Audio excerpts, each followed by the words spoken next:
But bam, and we're live. How y'all doing? A little razzle dazzle. What's up, everybody? welcome, welcome. Let me get on this live so we can get these comments. Wow, perfect. All right, yes, we are live with Dragon Tribe Television's podcast. I am Halo Marquise. My name is Amun Ra, and we are here with you. You know what I mean? And we're here to paint a bigger picture. You dig what I mean? Hold on one second. Got you, really got you. So yeah, welcome. I'm gonna get a couple of these invites sent out right quick. Share referral link. Gotcha.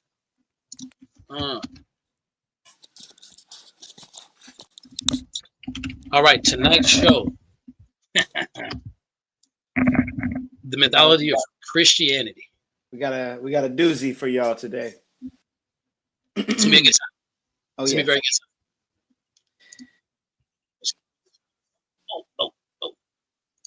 Let's get that. Oh, there we go. All right, cool. We in there. All right.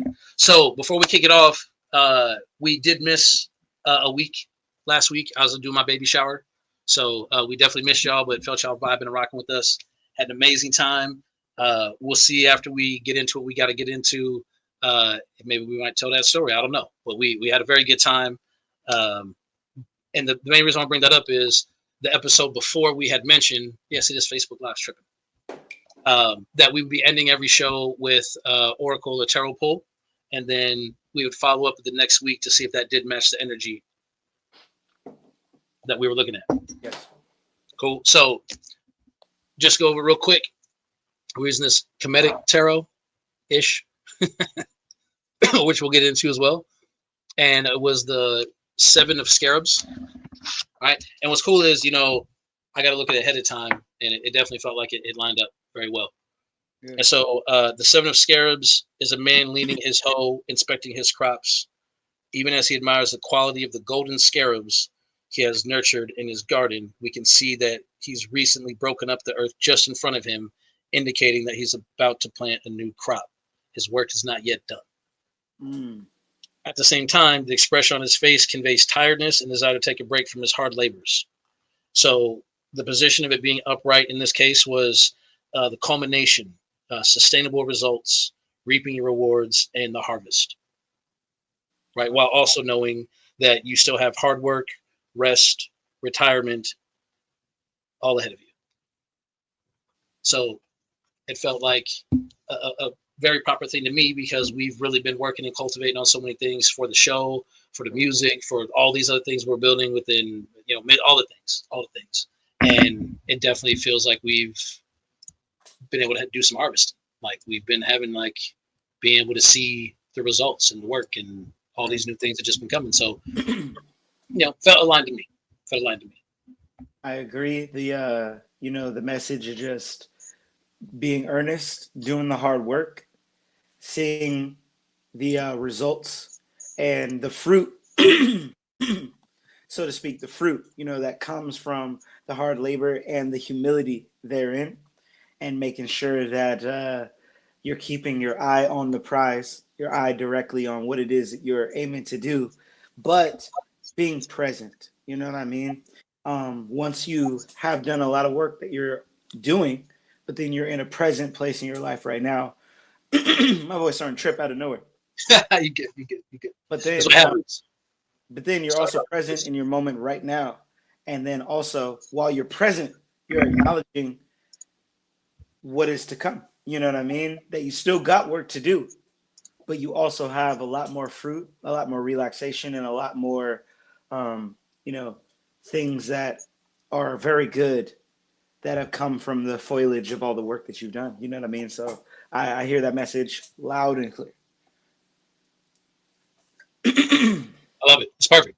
You know what I'm saying? And so we'll move to a different set today. We'll probably just skip through different ones as we go, because it's still going to be the same type of information, just channeled through a different codex. You know what I mean? So it's perfect. And that kind of brings us right into tonight's topic, is these things that are presented with a different codex, whether it's a correct one or not, whether it's translations and misinterpretations and just flat out plagiarism in some cases. We gonna get into that. Yes, we will. Yes, I You will. know, okay. So look, so how do we say this? Now, I don't want to say the origins of of of Christianity. How do we say it? What they use to build it, shape it. Mm, I think what uh, is a good title for it is the title for today's episode: the Mythology. creation of the mythology. I love it. I love it. And so I was trying to look up real quick so I could quote the person properly. I apologize if I wasn't fast enough, but the concept, a gentleman said, Carl something, Joseph Campbell. Weathers. Joseph Campbell, I think, I'm just joking. said that what we mythology is what we call someone else's religion. Okay. Right. And it's interesting because, growing up, when you're still in the matrix or whatever, we never even take the time to question of why is this mythology and why is this religion Right. and why, and there are all these different things. And so it's interesting that if it's a popular or current mythology, it's called a religion. But once it's outdated or from way back, now it's mythology, though the building blocks are the same. That's a bar. Right. Yeah, you know what I mean. And so that's a very interesting thing to consider. Like, what are we really talking about? What are we really looking at? You know what I mean? What's really being said? And to double back on what you're saying, or to add to that, you know, I always say that when it comes to most religions, which is modern day mythology, I see what you did. Um, you know, the belief system is really what the problem is when it comes to every religion's differentiation. The way that it differentiates from each other and their problem with each other is the belief system. Philosophically, they all make a lot of sense. Um, Absolutely. and philosophically, there are major pieces of it that are just fine, but it's the belief system, you know? So I find it very interesting that, modern religion, it allows a place for their belief systems, the belief system now, to be conceived as truth and to have this level of notoriety Right. because it's what they currently use. Right. Right. Right. And to be so dogmatic in it.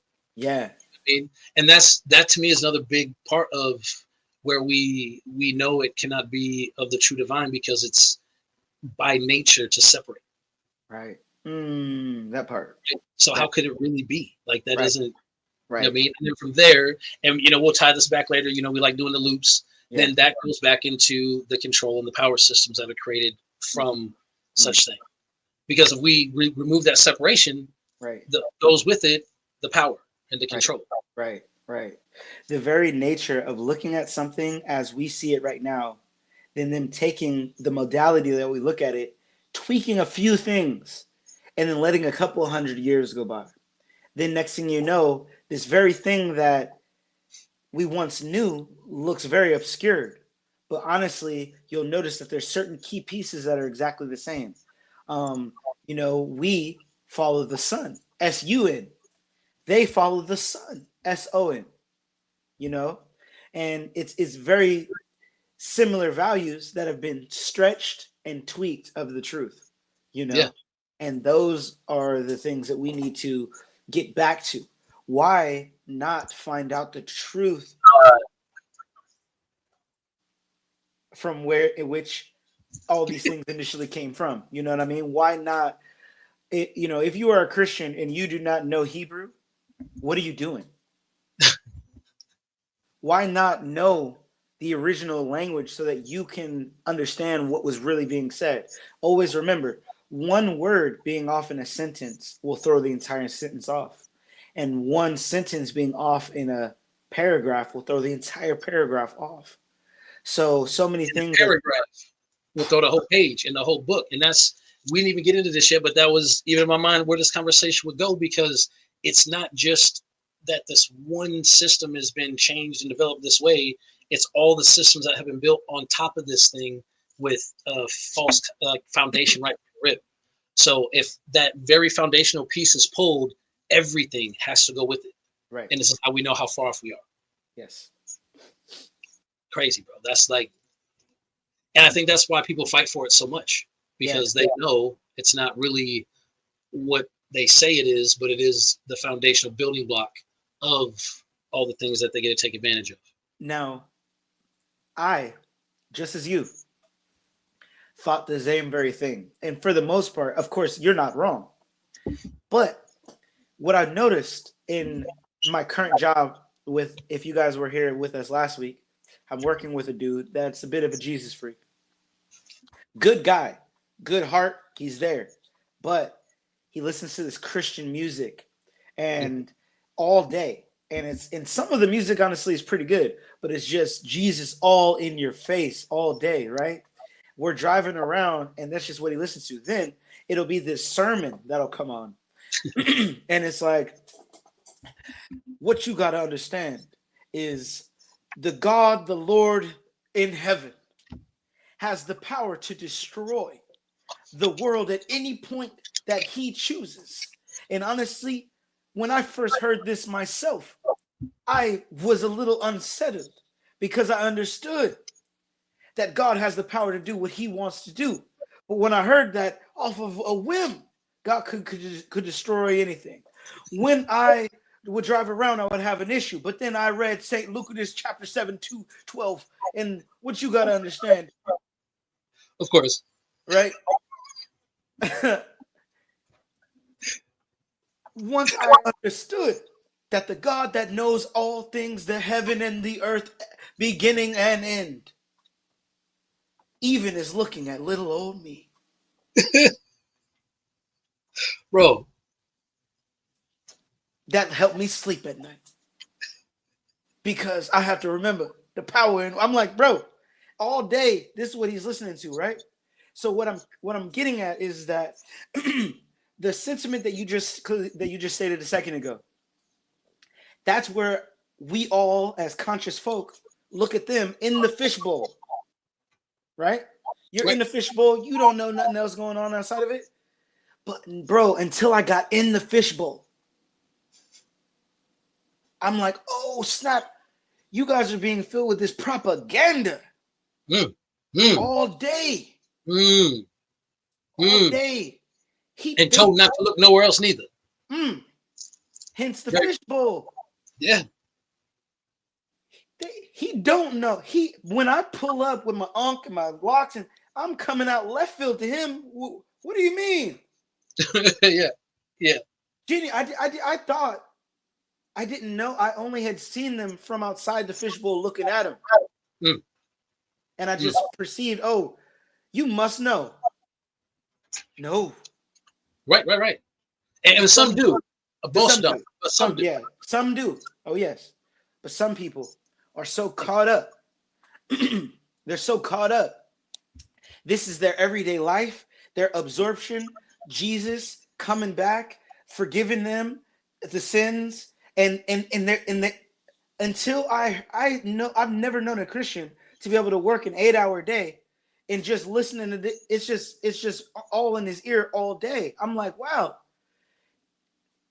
You don't know anything else outside of this. You genuinely don't. You only know this. But then as we're driving, we might pick up and we're installing appliances into houses. We go to this one woman's house. She's a homosexual woman that is an activist from the early 60s. We're looking at her pictures on the wall. She has all these books. I ask her about her books. She says, oh, those are my books. I said, your name is Martha Stanford? She's like, yes. I'm like, wow. So me and her have this whole connection. We're talking XYZ. She's like, I want you to know I feel for you and all this stuff and oppression and stuff. When we go to leave, he calls me down. He says, hey, Martha wants to say something to you. I come down there. She says, hey, I just want you to know I was in New York, or I was in Washington, D.C. when Martin Luther King got shot. And I was a service worker for the state at the time. And I want you to know me and everyone with me, we all resigned that day off of the strength. Because Yeah, we yeah. said, "What are you doing? We can't work for the very." He was like, and mind you, I'm not even. This is not a problem. He's an example. But he was like, "If you don't mind me asking, ma'am, what did your job have to do with Martin Luther King being shot?"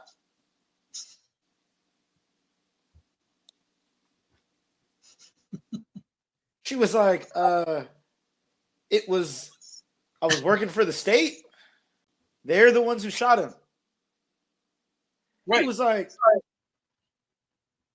when we got in the car, he didn't know what the Black Panther. He never even heard of the Black Panthers. He never even heard of them. So this fishbowl get thicker and thicker depending on who we're talking to and whatnot and whatnot.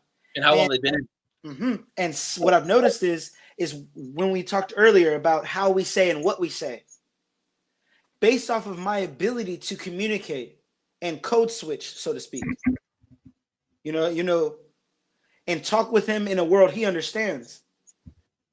Bro, in 6 months, I could get this boy to be a whole revolutionary. He like, what do you mean? I'm like, yeah, this is what happened.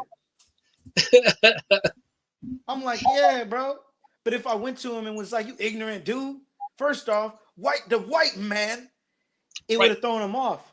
But he genuinely just don't know. Yeah. Yeah. And this is only for that certain codex of those that know not that they do not know. And this is all I want to highlight right there when it comes to that damn fishbowl. Because some of these people, they're so aloof. Yeah, bro, I was in it. You know what I mean? We all been it, but I was a pastor, bro. Like, I gave sermons. You know what I'm saying? I built churches in Mexico. Like, part of what I do now in my mind is penance for what I have done. Like, my intentions were, were still correct and everything, but I had my blinders on and was like, and people would come to me and ask questions. I'm like, faith. Don't ask me that. It's not important. Faith. And it wasn't until we got into, the spiritual warfare that really is really out there, where I saw these mugs not being able to do something that from things I learned way before I was a Christian, not necessarily jitsus, but this thing. And immediately I'm like, I got it. Now I have to ask the questions because why didn't this work? Right. And so that's my one thing. Like, I understand what you're saying, and we got to give grace, and that's cool. But especially even if anyone sees this, the most important part of it is we do know that people live in this fishbowl. Yeah. But you always said, like you had said in the last show, and even in the first show, like, if you can't question what you can't try to argue your point the other way, then you don't deserve to have an opinion or even a thought about these things because you've not been objective enough. Right. Like, the best part is, like, if you really believe this to be true, then try to disprove it every way possible. And if you still come back to what you think to be the thing, then you must have. But you can't tell me, like, I don't want to check out the fishbowl. I don't want to see what's out there. It's a scary ocean. Like, you know what I mean? Yeah. So that's what you're saying. To some degree, they know, and that's the trickiness with the Matrix, because they have to let people know to any subconscious state so that they can survive karmic retribution. So absolutely. Because of that, they don't. Some people, they on the front end, they don't know, but on the back end, there's certain things that they're like, that doesn't make sense. Yeah. And so they have to, like, and look, and I say it this way, and we've even talked about this so many times. And the next time it happens, I'm gonna record it so I can, like, have y'all, like, see this. But, like, where I'm at, there's a lot of, like, Jehovah's Witnesses, like, a lot. And because I've been through so many things, I'm like, no, come back next Tuesday. Let's sit down, and I probably know your book and this book better than you guys do. Right. But I need you to know, when you come, it's for your soul to be saved, not for me. Don't come for me. Right. And the last 3 times I had this conversation, they all booked appointment and everything. And, like, within a day or two of it coming up, they're like, hey, we can't make it. I'm like, I know. I know. Because you have to stay in your fishbowl. Right. So that's what I'm saying. That's why I can only give so much. Of course. Because if you really wanted to know, you would. Right. Above all else. above everything else. Right. You know what I'm saying? I talk to my family about this all the time. I'm like, listen, there's so many things I do and say that I actually don't even like to do, but Right. it's the path of the righteous and what has to be the truth. Right. So if it hurts me and it's the truth, then I need to understand a way to allow for that and to face it. Like we can't just, I don't like how that sounds. Well, who cares? Is it Right. the truth though? Right. Right. You know what I mean? And so before we get into deconstructing the mythology of where Christianity built and sprung and plagiarized itself from and everything, I'm gonna go ahead and play Ancestors real quick because we are a music group and we don't just have this podcast to talk about things that we're just coming up with. Like these are all things that we put into our music, into our teachings, into the vibration, the frequency we want for y'all to be able to have. And so I figure Ancestors is the perfect thing to jump into the 42 Laws of Ma'at. Well said. Well said. I agree. Let's do it. I mean, yeah, I'm still new at this. Hold on. Let me just do the screen share. I know it can be done. Man, and I heard, I can't even believe I'm saying this. I heard the new Kanye joint, man. My goodness. Bully? No. The HH one. It's kind of fire. It kind of is. It kind of is. It kind of is. It kind of is. Man. Hold on, my bad, man. Give me one more second. Oh, that's yeah, because I keep seeing people post these videos about it, and I'm like, what? No, he didn't. He did. So Amante was in the room with me, and he's like, what? I was like, yo, man, hold on. I will say this. Like the beat is absolute fire to me, right? But I really felt like for Kanye is like the production of it didn't sound like as good as it usually is. Well, now this is the thing. The song is not out. The song that they have is a person recording them in the stew on their phone. Okay. That's the only audio out. Okay. So Okay. the song, yeah. No, Kanye wouldn't have and then everyone was like, "This is a hit." So then they just took the audio from the video from a guy's phone just to listen to it. Yeah. Okay. Okay. Yeah. But it's low key a banger. Yeah. It's messed up. Yeah. All right. So here's Ancestors, and then we will get into these 42 laws. Let's get it. All right. Which in case you didn't know, they later, as usual, watered dummy down into what we like to call the 10 maybe commandments. Right. We're gonna get into that too. All right. Here we go. Ancestors.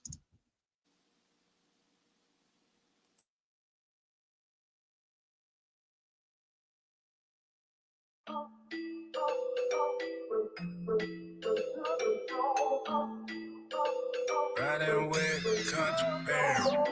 Hey, praise the ancestors. Hey, praise the ancestors. Hey, praise the ancestors.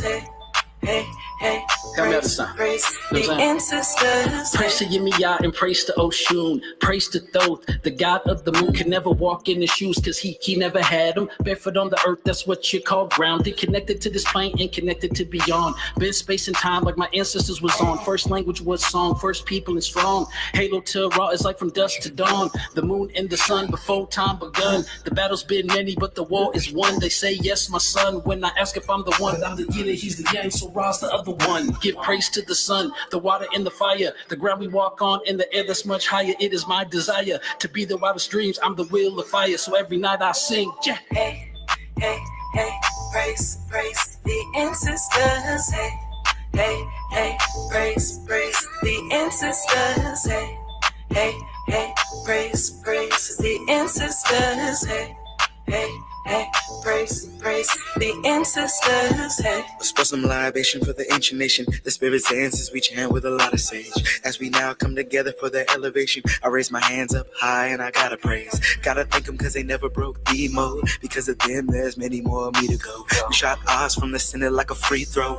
Now we back in this thing going beast mode. We praising all the elements and starting at the water. You just thinking about the fathers, what we giving love to all the manifesting through the lessons. Any problem they can solve them. Got the cinnamon and crystals and the honey on my altar. And if I ever call them, best believe I got the evil jetting. They always take off, even if I hint they press. And if I want to cop something crazy, they my lethal weapon. So because of that, all day I got the people yelling. Hey, hey, hey, praise, praise the ancestors, hey, hey, hey, praise, praise the ancestors, hey, hey, hey, praise, praise the ancestors, hey, hey, hey, praise, praise the ancestors, hey,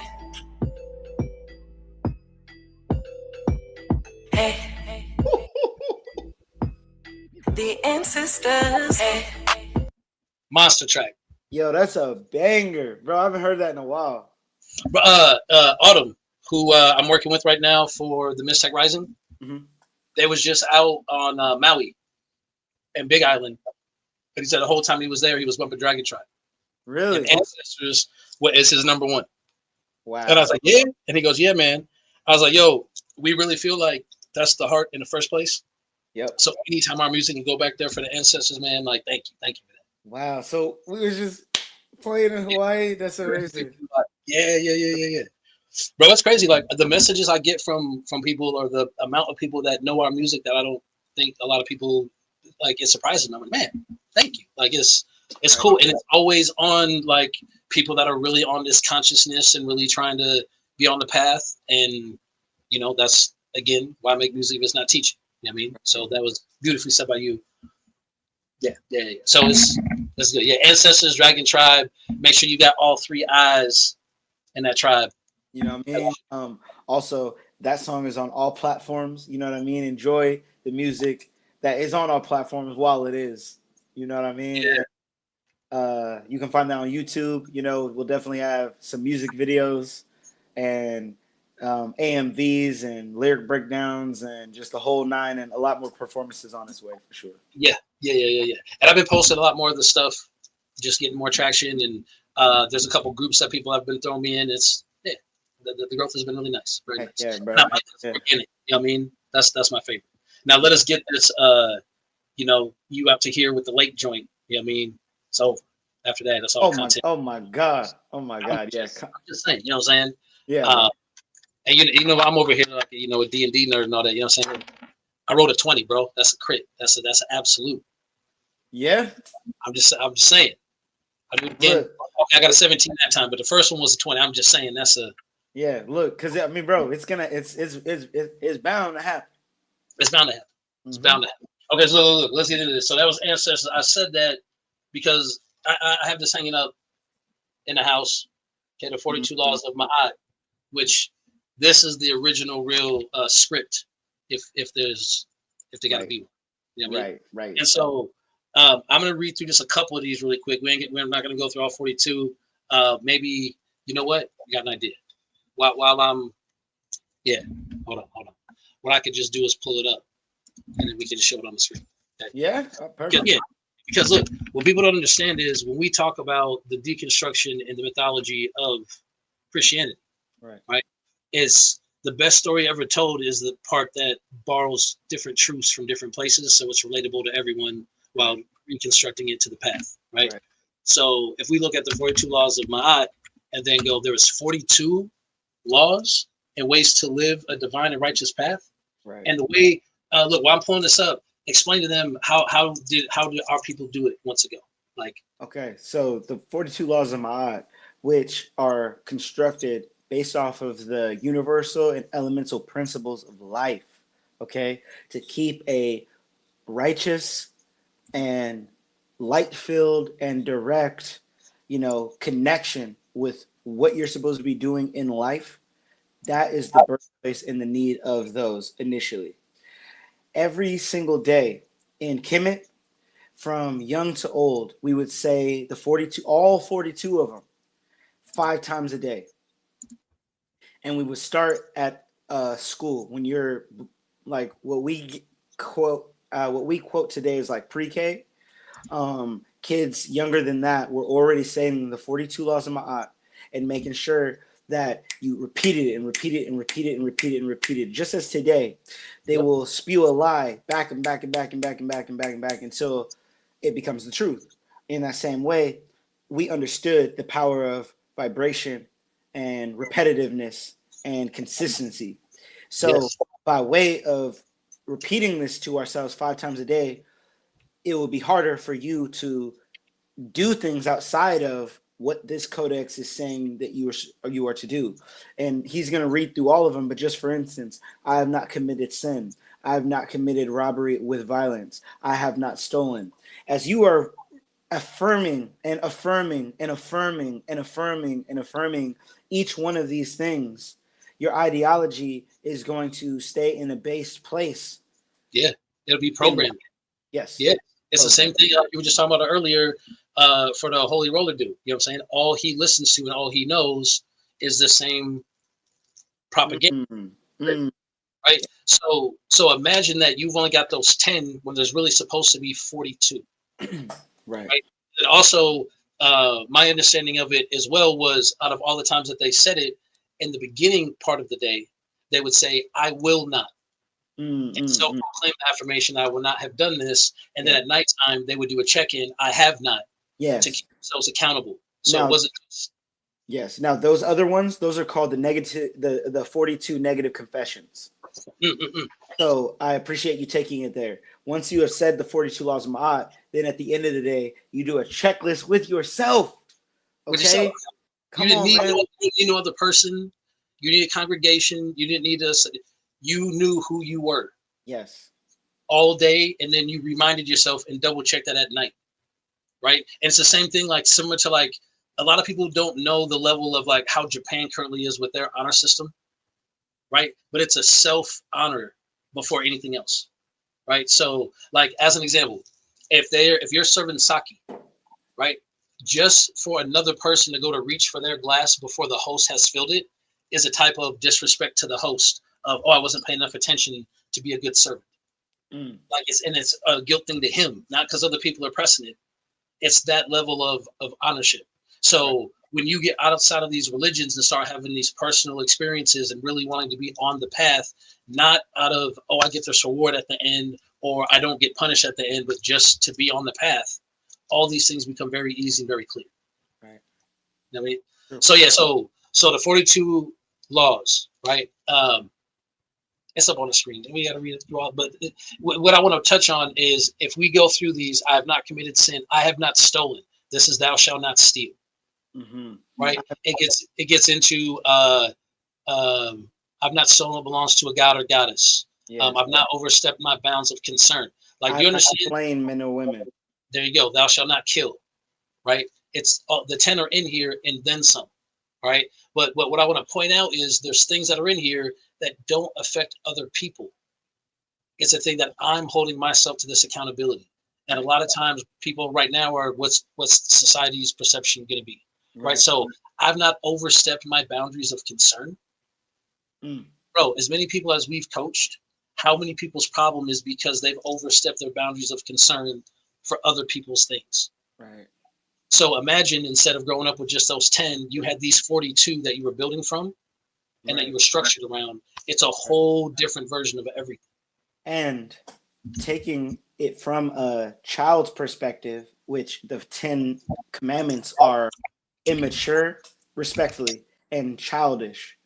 Once you are acknowledging what these are, there is still not a modality or medium to keep you accountable. In our society, in our high sciences, in African spirituality, we had modalities answered as a civilization beyond the rubric that we're being taught today. The 10 Commandments themselves will not just keep you accountable. We had figured out a sociological derivative in way to keep people accountable by way of how many times we said it, and then also having the answer for the 42 negative confessions. That is on another level. And if I may make one more point, Please. Halo, where did the 10 Commandments come from by the Bible standpoint? Some bricks that a man said he found. But who is this? Moses. Moses, right? Moses. Where did Moses grow up? I'll not try to flush most of the Christian stuff out my brain by now. Sorry. You know. Oh, Moses grew up in Egypt by way of their doctrine. Sure. Moses grew up in Egypt, studied in Egypt, lived in Egypt. By 90, he's back in Egypt. You don't think being of the highest society, going from the high to the low, he didn't hear them 42 laws? Of course. So we got the 10 from him. That's what they say. Now look, but when we start getting into these other books and these other stories, Moses is referenced in a just offshoot, Mises, right? Species, and they all came before him, all doing very similar things. Of course. So again, and you know, we got the Hermetica, we got but as we go through all these different things, like what was the old show, Zeitgeist? Yep. And Zeitgeist, it goes through and talks about Moses as one of them, and he's just another the ancient version of a different spelling of the exact same person. Of course. And you're 1,000,000% right. As we go to the beginning and we walk these people down it, before we go there, just to highlight for all those out there, though, that are acknowledging, and we might have those that already know this information or just coming to it. But when it comes to the acknowledgement that 10 of the 42 laws of Ma'at came from, the 10 of them, like 32 were taken away, and the 10 that were utilized came out of the 42 laws of Ma'at that came from Kemet. But the man who gave them was in your own book was from Kemet. I find that very interesting because he would have known the 42 laws of Ma'at before he got the 10 Commandments. Absolutely. Well, that's the other thing. These were like carved into the walls for what they say 4,000 years, even before any of this. Right. So if it's been around for 4,000 years, which we know has been around much longer than that. Of course. But even 4,000 years, everyone's going to kind of know that. So America is not that old of a country at all. And we all know the exact same BS. Yeah. It's just different levels of understanding of how deep the BS goes. Exactly. But we all know the same stuff. Well said. You know what I'm saying? But if we fast forward 100 years right now with you know who running things, all of a sudden the Gulf of Mexico might have never existed. Right. Because they just decided to change it. Gulf of America. Right. So that's what I'm saying. So to understand that this is all just like the longest version of the worst telephone game ever made, just so certain people could stay in certain positions. Right. It's very, very easy to understand how and why it's been put together this way. Very much so. Let's dive in. Yeah. So the Hermetic. Oh wait, actually, you know what? Actually, I'm gonna back because if you're cool with it, ChatGPT. All right, and I only say this because it does such a good reference of what these things are. You know what I mean? Only as to not to. Yeah. Hold on. When so I literally asked it. You know, give me the places, origin books that were used to create the Bible. Okay, I asked it. Okay, so the number one is Kemet, ancient Egypt, the original blueprint, the text. The Book of Coming Forth by Day, also known as the Book of the Dead. Okay. Serious out here. Okay. Again, to get to the root of the root is how to get the fruit. Okay. Write that down.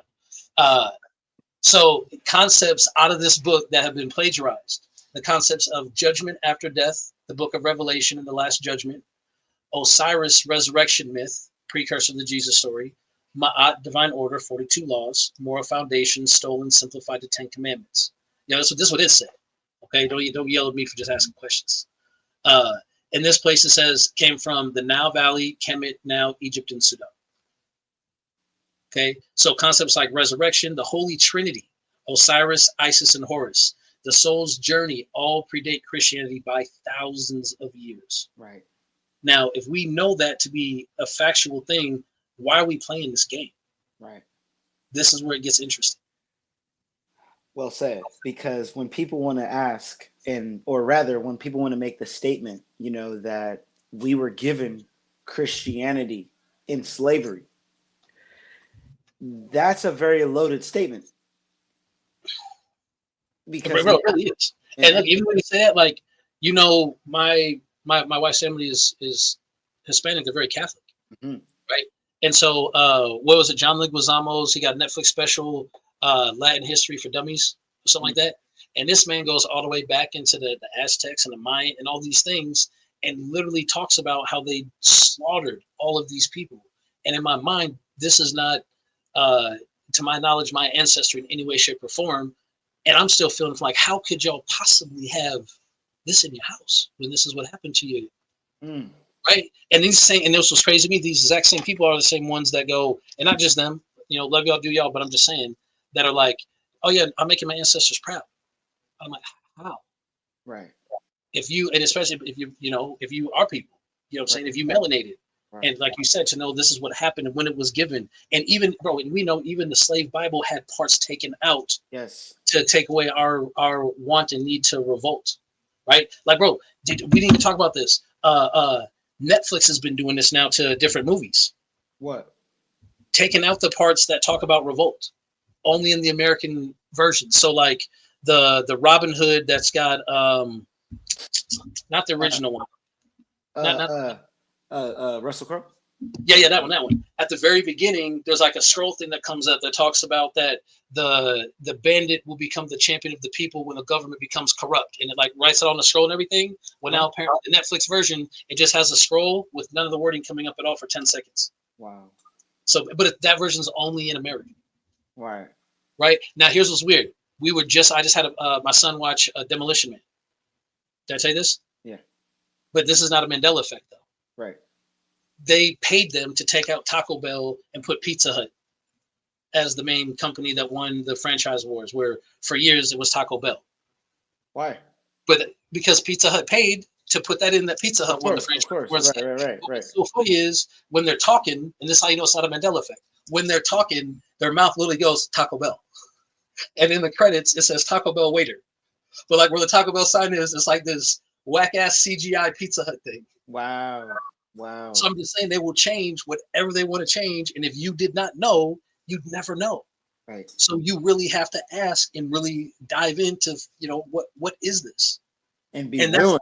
And be willing, because that's the worst part. I just read this. This is from ChatGPT. You can Google it. You can look it up anywhere you want to. And so if we know that that's a fact, why are we playing this game? It doesn't make any sense. There'll be people that see and watch this and be like, yeah, I'm still playing my game. It's like the comfortability and the very fishbowl thing that we're talking about.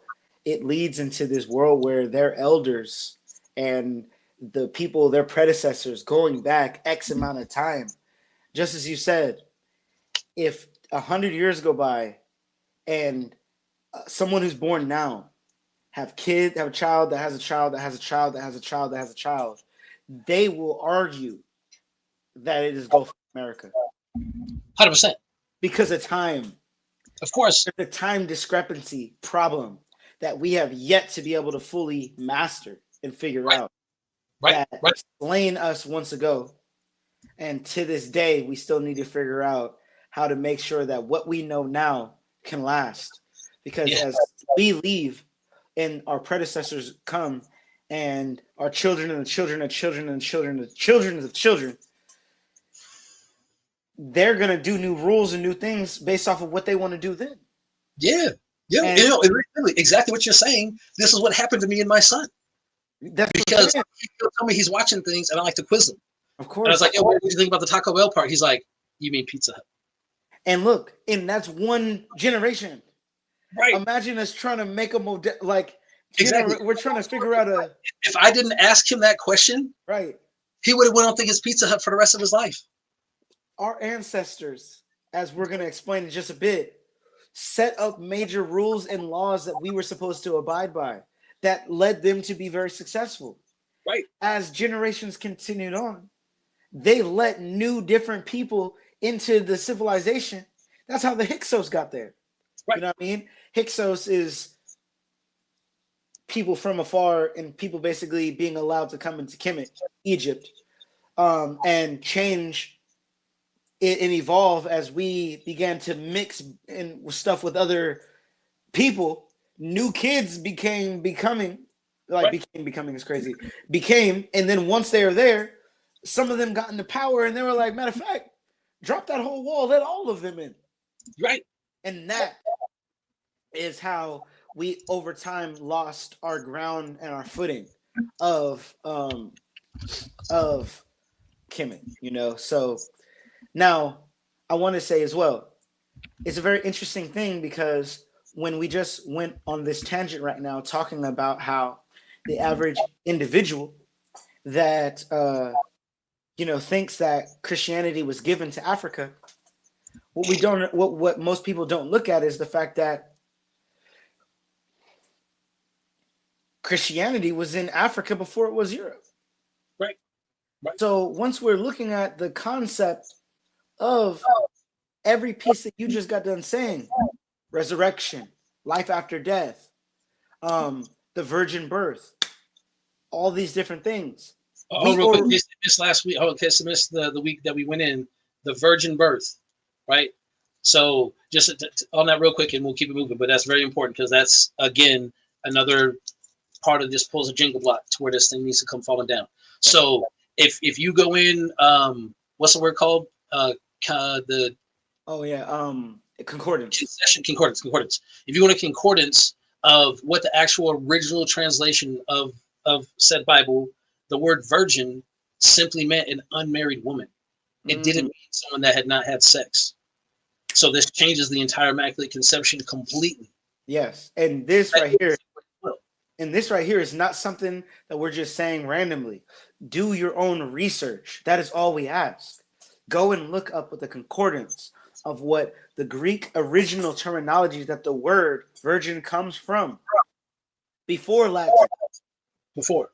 See what that means, and you'll notice things get a little sticky. Yeah.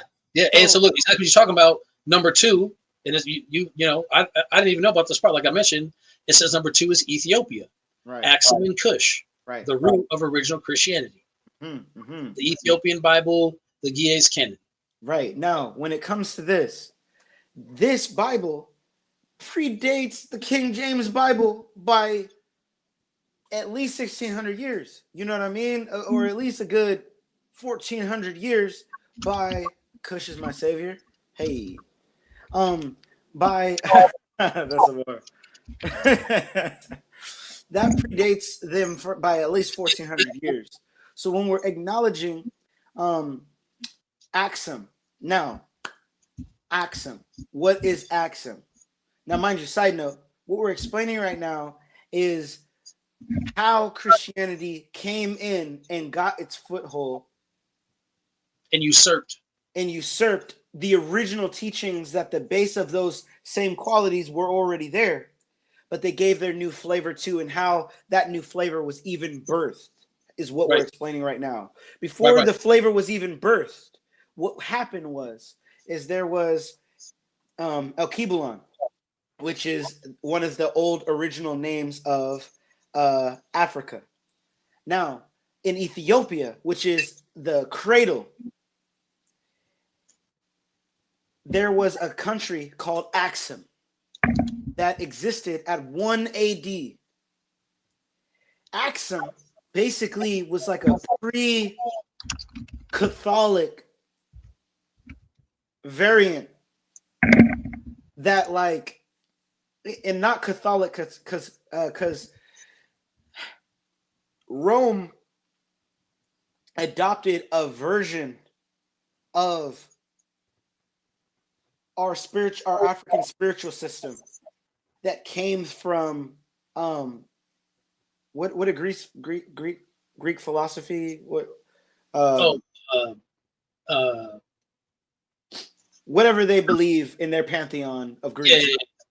Basically, they created their own thing from that, and then through there they took African teachings, concepts, spirituality. Yes, and then blended their own thing together, And then as time went on, this country, and which was Rome and Britain and them, and then later Axum, which is Africa, but a version of them in Africa, right? But they're fully yes, polytheism. Thank you, thank you. Yes, yes, essentially. There's another word I'm thinking of, but essentially. The Axum culture had this kind of Catholic energy that you would later see in the Jamaican and or Rastafarian religion. When you look at some of these people that have this kind of, it's like a cross, but it's not longer at the bottom. It's almost this perfect X. Yeah, yeah. Gold. And they believe in the Lion of Judah. And they read the Torah and all this stuff. They got this because of the country of Axum teamed up with Britain. And they are the ones to colonize Ethiopia. Gotcha. As Persia, Portuguese, Britain, Rome, Greece, all these places that already broke through the main wall of Africa. The last stronghold of Africa where it was still fully melanated and it was still strong and they believed whatever they believed at the time. The last stronghold was in Ethiopia. And no matter what they did, they could not break it until they teamed up with Axum, which is right across the river.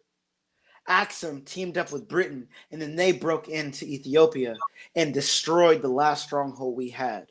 And then ever since, they have followed a Christian foundational background.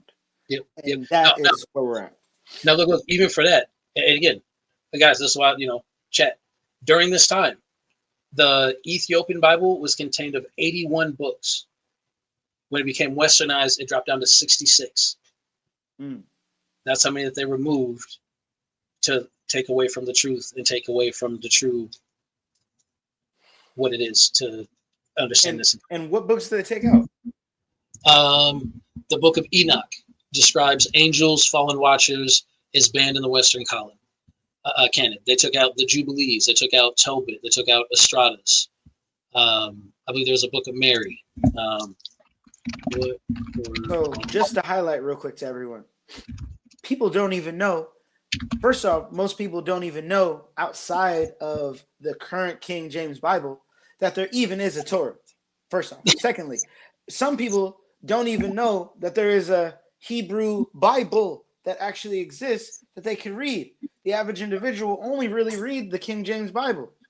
And then even further past that, they don't even know that there's an Ethiopian Bible that predates the Hebrew Bible. And then the main point that we want to get to is that the book of Enoch was in the Ethiopian Bible? Yeah. Yeah. You'd think maybe this is like info that, you might want to have. You would think, if again, you're trying to get people to the truth. Right.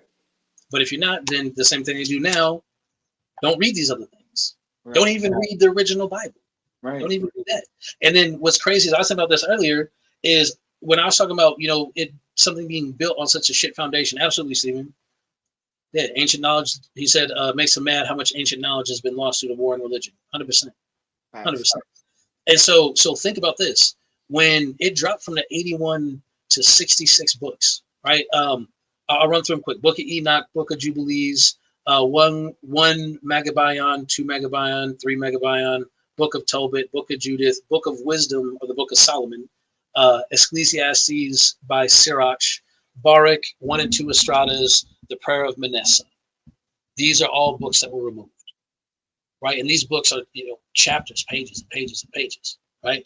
So what's interesting is that amount of information was removed. But then depending on, and you go back and watch all the history channels and remakes they got, but depending on who the dictator was at the time, we have how many different versions of Christianity now also. So even with that, how much truth you trying to get into? Yes. Because Catholicism is very different than Presbyterian or Methodist or Protestant or the ones on fire. In fact, there are over 176 different Bibles, in fact. And what's also very interesting is when you ask some of these people that are the fact checkers of the Bible. They quote the Temple of Nicaea, the Council of Nicaea. They quote these bishops and these religious do-gooders that basically were theologians in their time and scholars, that they took the bits, and this is all on YouTube. Again, always do your own research, but I do my research all the time. I do a deep dive all the time. And when you ask some of these people, or you're reading what these people are saying, they say that the African people that came up with all this, all the pieces that you just took out, those were the pieces that they claim were they couldn't prove. Right. So the pieces that they kept were like, oh, Jesus was there when that happened. So we can prove this. We're going to keep this one, and this one, and that book, and that book. That's hearsay. And that one doesn't necessarily coincide with the derivative that we're trying to paint towards. So, ultimately we're letting go of that one. And that is their deduction on how they would let go of or cut out whole major pieces that once meant something. So when you look at these people nowadays that are like the King James, because how can you justify knowing that the Torah, knowing that the Torah already has cut out all that shit, and then the King James cut out hella shit out the Torah? How can you justify each revision, which in 200 years, the King James Bible is not going to make a lot of sense. They're going to revise it again. So you have to keep revising and revising based off of the current stage of the people that they are. And how can you justify this? By stating that there is a very intelligent, super intellectual, prowess and system that's derived to uncover the truth. Yo, well said. Very, very, very well said. Very well said. That will be the part to go back and rewatch a couple times, guys. That was a perfect breakdown. Perfect breakdown. Part what I was going to say, you said something also very important when you're like, we're going to keep this as attached to this. We're going to keep this as attached to this. What's so crazy is, and we looked it up earlier. I'm going to pull this back over to the chat because, it's good to have this info. You had said if it was attached to Jesus, which we know ain't even his real name, if he even existed. My bad. Hold on. The Torah doesn't even bring up Jesus. There was no Jesus in the Torah, which the Torah, mind you, is the Old Testament. They had a character named Joseph, who was the kind of prototype. Prototype. Thank you so much for what would become of the concept of Jesus. Right. But there wasn't even that. So once we even say, this, because everything has to coincide with zero, the time of zero, and what was happening then. It has to. And they have to paint the picture. Yeah. So, but that's what I'm saying, though. So for him not to be mentioned at all, how was so much built around this, right? But then we know, because we've talked to so many people about this, like, well, his name really was Yeshua. Right. Do you have any idea how many times, and I need y'all, if y'all see this, explain this to me. Well, it doesn't matter what his name was. Then why don't you say Yeshua? Right. Because then he's a black dude. Jesus can be white. Yeshua can't. Right. So what's crazy is when I asked chat, also rewrites, right? And so even, bro, and we know, all right, and if you don't know this, definitely do research on this as well, the power of the vibration of the frequency of the vernacular of what is said and what is spoken, right? So to take the original 12 disciples, right? So again, we're talking about the Middle East, right? Which, guys, and people are like, Middle East, which is in Africa. Right. And mind you, before you say them, don't they say that there's power in thy name? They do say there's power in thy name. So imagine now you're saying the wrong name this whole time, and instead you're giving it to this other thing, which is not the true thing, right? Middle East is not in Asia. If you look it up, you got to look up back in the 80s before they changed it. Get an old encyclopedia and look up where the Middle East is. It'll say Africa, and So- you can't what that is. And there's so- parts of the Middle East. Yeah. So now, if I may give a little context Sure. real quick. Sure. Imagine we live in a time, right, where we get tripped up so easily just off of words. One word being said different will change our whole way we look at it. On the map, there is Niger. And we would be like, what the hell did that say? As a little kid, right? But then they'll be like, oh, that means Niger. And we're like, Right. oh, okay. And we just let it go, right? What we do in our current society is we'll draw a line on an area and then confine everything in that area and just state that is just what anything on this left side, that's what that is, and everything on the right side, that's what that is. When in actuality, that was a made up fucking line. Absolutely. Okay, so Absolutely. when we when we acknowledge these lines, we have to understand geologically, these motherfuckers created the whole map that we're even looking at, flipped everything on its head. Every country that is a country wasn't even once ago named what it is. And north is south, south is north in this motherfucker. Everything is flipped around. So when we acknowledge that they created this imaginary line, once ago, these people right over that line, they're cousins. Okay? It wasn't until Hitler started tripping in World War II did the Jewish people run out of there and go to Palestine and make them all lighter. You look up or go through or do any bit of research on what people were looking like in the 1800s over there, everybody start getting a lot darker. Oh yeah. America backs Israel and funds Israel because they're owned by the same conglomerate. Britain is owned by them. They're all run by them. And they are the ones that Hitler was really trying to attack. This is a conversation for another day. But my point is that when we say Asia, or we look at what people are looking like in that area, it's like once ago, us looking at, we live in America, but we have some cousins that live in Canada. Right. And we're like, and then there's this line there, and then we're like, oh, they're different from us. Right. No, really. But then also you said there was also, if you go to back ago as well, because before this place was colonized, no one looked like this here. No, from Peru and the bottom of South America, through South America to North America, through to Canada, was all native. We drew these lines and then separated our mentality. And we believe now, because there is a currently, light-skinned, Asian, half Indian-looking Mexican guy that is in South America now, we would be baffled that there was Mexican-looking Indians in Canada today. Well said. Yeah. We would be baffled. But the point is they're one landmass. They're really connected. Right. It's all simply an illusion. They take these lines and then they divide us, and then we all get separated, and we just think. Right. When in actuality, everybody's cousins from each other. And the further you go back, them lines start to get blurred. Of course. Absolutely, 100%.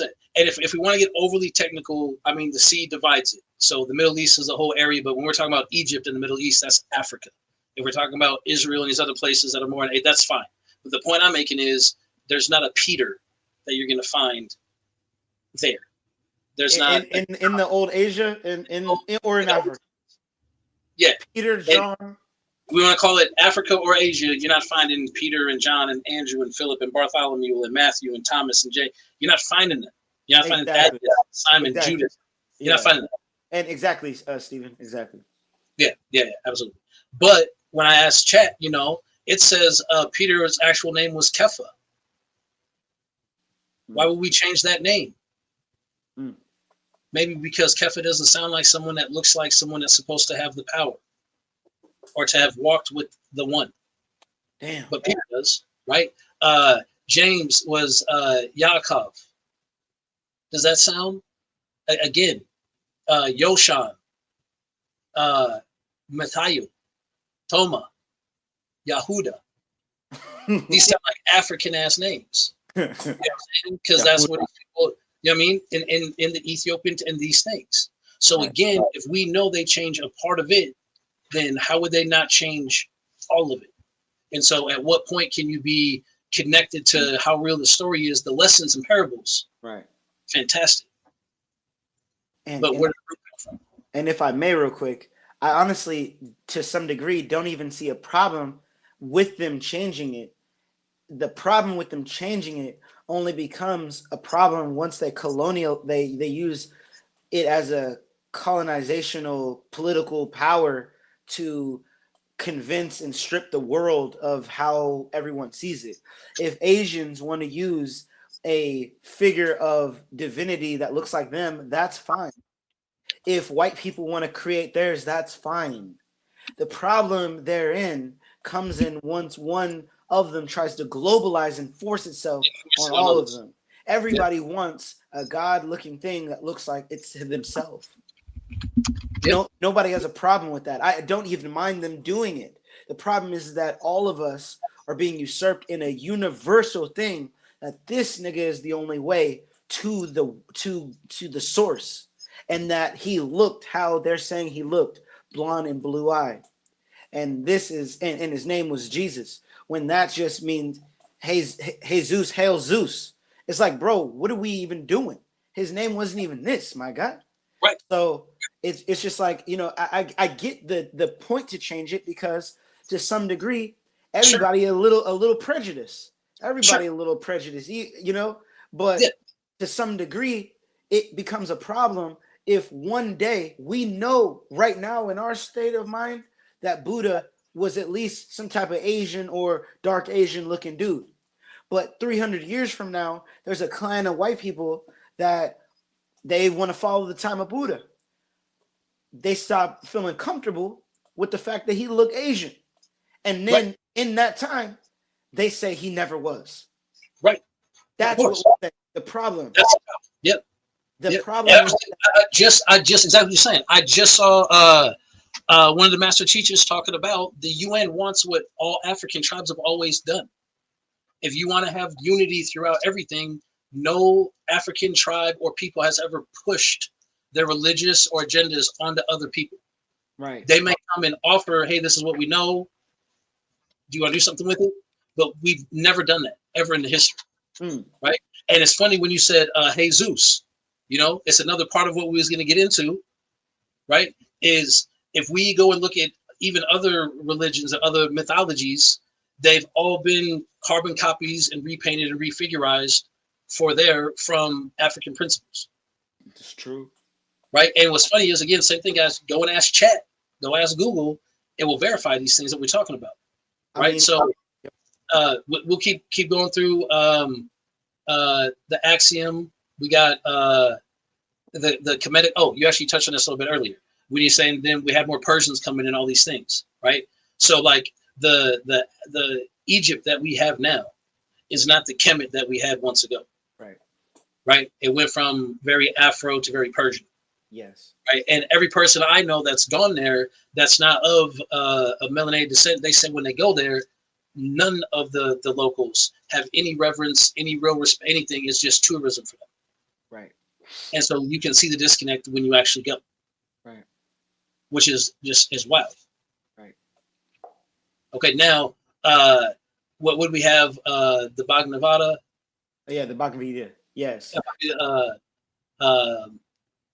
Hermetica, the Kabbalah. Yeah.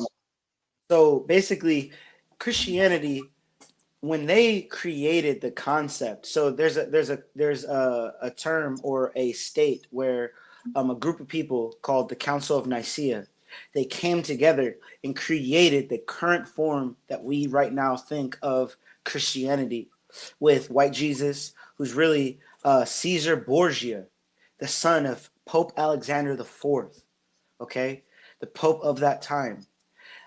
Constantine was a very, very, very, very, very, very, very wicked dude. And this dude was not even Christian himself, though he governed and decreed it okay to expand and utilize Christianity as a political tool. He himself did not convert until being a Christian until he was on his deathbed. And honestly, many scholars themselves state that he really was just doing that to appease the people because he didn't really believe in it himself, you know. But when it comes down to the Bhagavad Gita, the Lotus Sutra, the Hermetica, the Book of Coming Forth by Day and Night, all of these books, the Epic of Gilgamesh, these books is where these writers came together and put together this story of their own way based off of the stories of old. Mithra, Krishna, Heru. Heru is born of the virgin birth 5,000, 6,000 years before. It's like the sheer fact that there was even a story of somebody doing something before this person does it, and your merit to respect this person is those pieces that came before from someone else, shows you that can't be true. Right. Because those are pieces that somebody liked to somebody else's story. We already had the Asarian drama. We already had these things that we already knew and utilized for years before you guys try to pull up and give us a watered down version of it. They were like, they were like, yeah, we believe that. And they were like, well, you gonna call it Jesus now. And they're like, whoa, you know? Right. So it's like, it's like, look. And then we know, like, for another time, but like Christmas, right? This is Saturnalia for the pagans. That was one of the last things that the pagans didn't want to give up to switch to Christianity. Was they didn't want to give up their big celebration at the end of the year where they would find the biggest tree they could find in the woods, decorate it, and put presents under it to thank the pagan gods for a good harvest, and they would have an orgy and a big, like, this of the huge festival they would have, and like, we don't want to give this up. So he said, well, listen, we're going to call this Christmas. Now you're going to celebrate Jesus's birth instead. Though we believe it's probably closer to March, but we're going to say this so you guys can have what you want. And that was like the last thing. And that's why you have the presents, you have the tree. Like, do you know how far a Christmas tree is away from Jerusalem? Damn. That's a bar. And if I may as well, what's very crazy is once we're looking at the way the old world looked at everything, it was very different than what we're given now and being forced to believe it always was. In actuality, the new year was when, the way that we looked at life was the earth was taking a breath in and then it was taking a breath out. When summer started, we took our breath in. Things began to bloom. Everything became anew. That was the new year in March. What is the first zodiac of the circle? The Aries. March. Aries energy is like birthing, becoming, boom, I'm the first one. It's reborn. This was the new year. We're breathing. We get all the way to Christmas, and then we begin the exhale, the fall, to the height of the heat, and then we begin the slow exhale through fall and get to the full death of the phoenix. That then they were like, oh, they took everything already. Remember, if they say it's up, that's down. If they say it's down, that's up. Flip everything. They took everything and gave it back to us, flipped around. So the old world, the new year was in March. They refinangled everything for money, finance, and to create everything in a Gregorian calendar, which leads back to, imagine if March was the first month, right? March, April, May, June, July, August, Sept, 6. I'm Seven, sorry, 7. Sorry, yeah, sorry. September, 7. October. How many fingers do I got up, guys? 8. Eight. October. No, November, December. Deck. Okay. 10. 11. January. 12. February. 13. There was something, right? Yep. They took that last bit out. Every month was really 18 days. They took out pieces of each of those days. Oh, sorry. Months. But there was 13 months. They took that month out and scattered those days that was in that missing month in the other months and made it 12 months. And they gave us leap year. Yes. Why are we living? Oh, and then they gave us leap year. So why did they give us a time frame where the New Year is in winter and September is the 9th month? Because it's a death cult. Do you guys? That's a whole other conversation. But for what it is, to start the new year in the middle of death is to give energy and reverence to this specific season versus how it once was. And before, the months also followed all the moon cycles. Right? And during that time, women were synchronized, and then there was women's circles that met during the times of the full moon. Right. So everything has been so disproportionate that it's thrown the balance out of everything imaginable. Even the weekday. Monday, Moon Day. Tuesday, Wednesday, Saturday. Sorry, I'm tripping. Monday, Tuesday, Wednesday, Thursday, Friday, Saturday, Sunday. All these are planets. The days that we're supposed to be, Monday, for instance, Moon Day, we're supposed to be internal. We're supposed to be subtle. We're supposed to be being relaxed. We start our fucking work week. Right. On the days we're supposed to be, they have us relaxing. Right. So when imagine how many. Even on that, even on that, especially for the Christians, right? There's the Seventh-day Adventists, right? Because people seem to forget nowadays, Sunday is actually the first day of the week. It's not the first day of the work week, but Sunday is the first day of the week. Wow. And Saturday is the 7th day. And all the Christians, because again, I was in there, you're supposed to rest on the 7th day. Right. You're supposed to rest on Saturday. However, if you rest on Saturday, then you can't go out and drink and do all these things Friday night. So they changed the day so people could go out and do a bunch of bad things in 2 days on Friday and Saturday to feel guilty enough to come into church on Sunday. And notice, and on the wrong day. Notice that the day that they will sin the most is the day that really is the Sabbath. Bro, that's what I'm saying. So that's when I said how they got us, y'all. The version, bro. And then every holiday is based around one of the 7 deadly sins. Right. You got your Valentine's for lust. You got your Halloween for wrath. You got Thanksgiving for all these. Christmas is greed. Greed. Yep. Right. So that's another thing. Again, it's just what makes our current version of Christianity respectfully laughable. So where's it's on here. And what I was gonna say is they talk about the 7 deadly sins, right? But in the Bible itself, right, in y'all's current version of it, literally the God does every single one of them multiple times. Right. So how could it be such a terrible thing that will keep you out of heaven if he's doing it? Right. Bro, that's just it's a weird. Yeah, it's bro. one of those things, but to be blind and just to accept it is currently the way. Right. Okay, so I don't know if you want to. I was gonna say next. You have. The next what? You have a point you're about to make? Yeah. I'll put them up real quick. I was just gonna give a couple of the pride, excessive belief in one's superiority. I am the Lord. There is no one else. There is no God beside me. Isaiah. For the Lord your God is a consuming fire and a jealous God. Deuteronomy. That's pride right there. Wrath.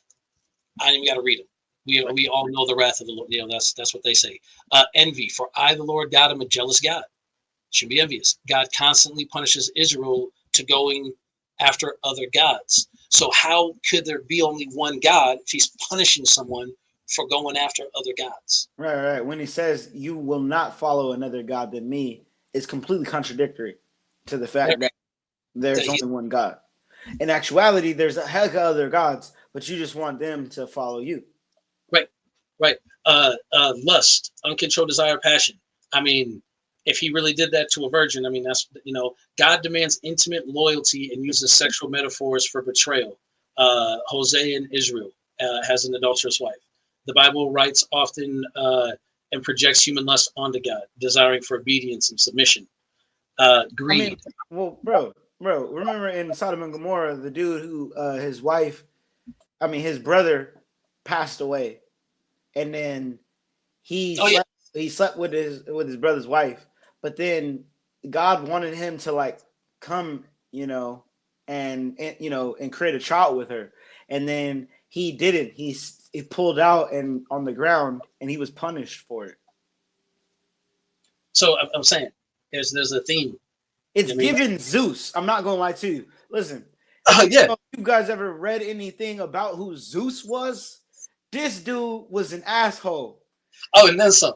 Oh my gosh, it's given. It's sounding like, yo, you wanted him to in his brother's girl. What are you talking about? Yeah, and if not, come on, yo. And that's after we get to here. That's the Jesus. That was the next thing on our list, anyways. Right? I got two more of these. Three. Greed. Honor the Lord with your wealth. God demands sacrifices and offerings even from the poor. 10% of that time. Everything under heaven belongs to me. Greed. All right, sloth.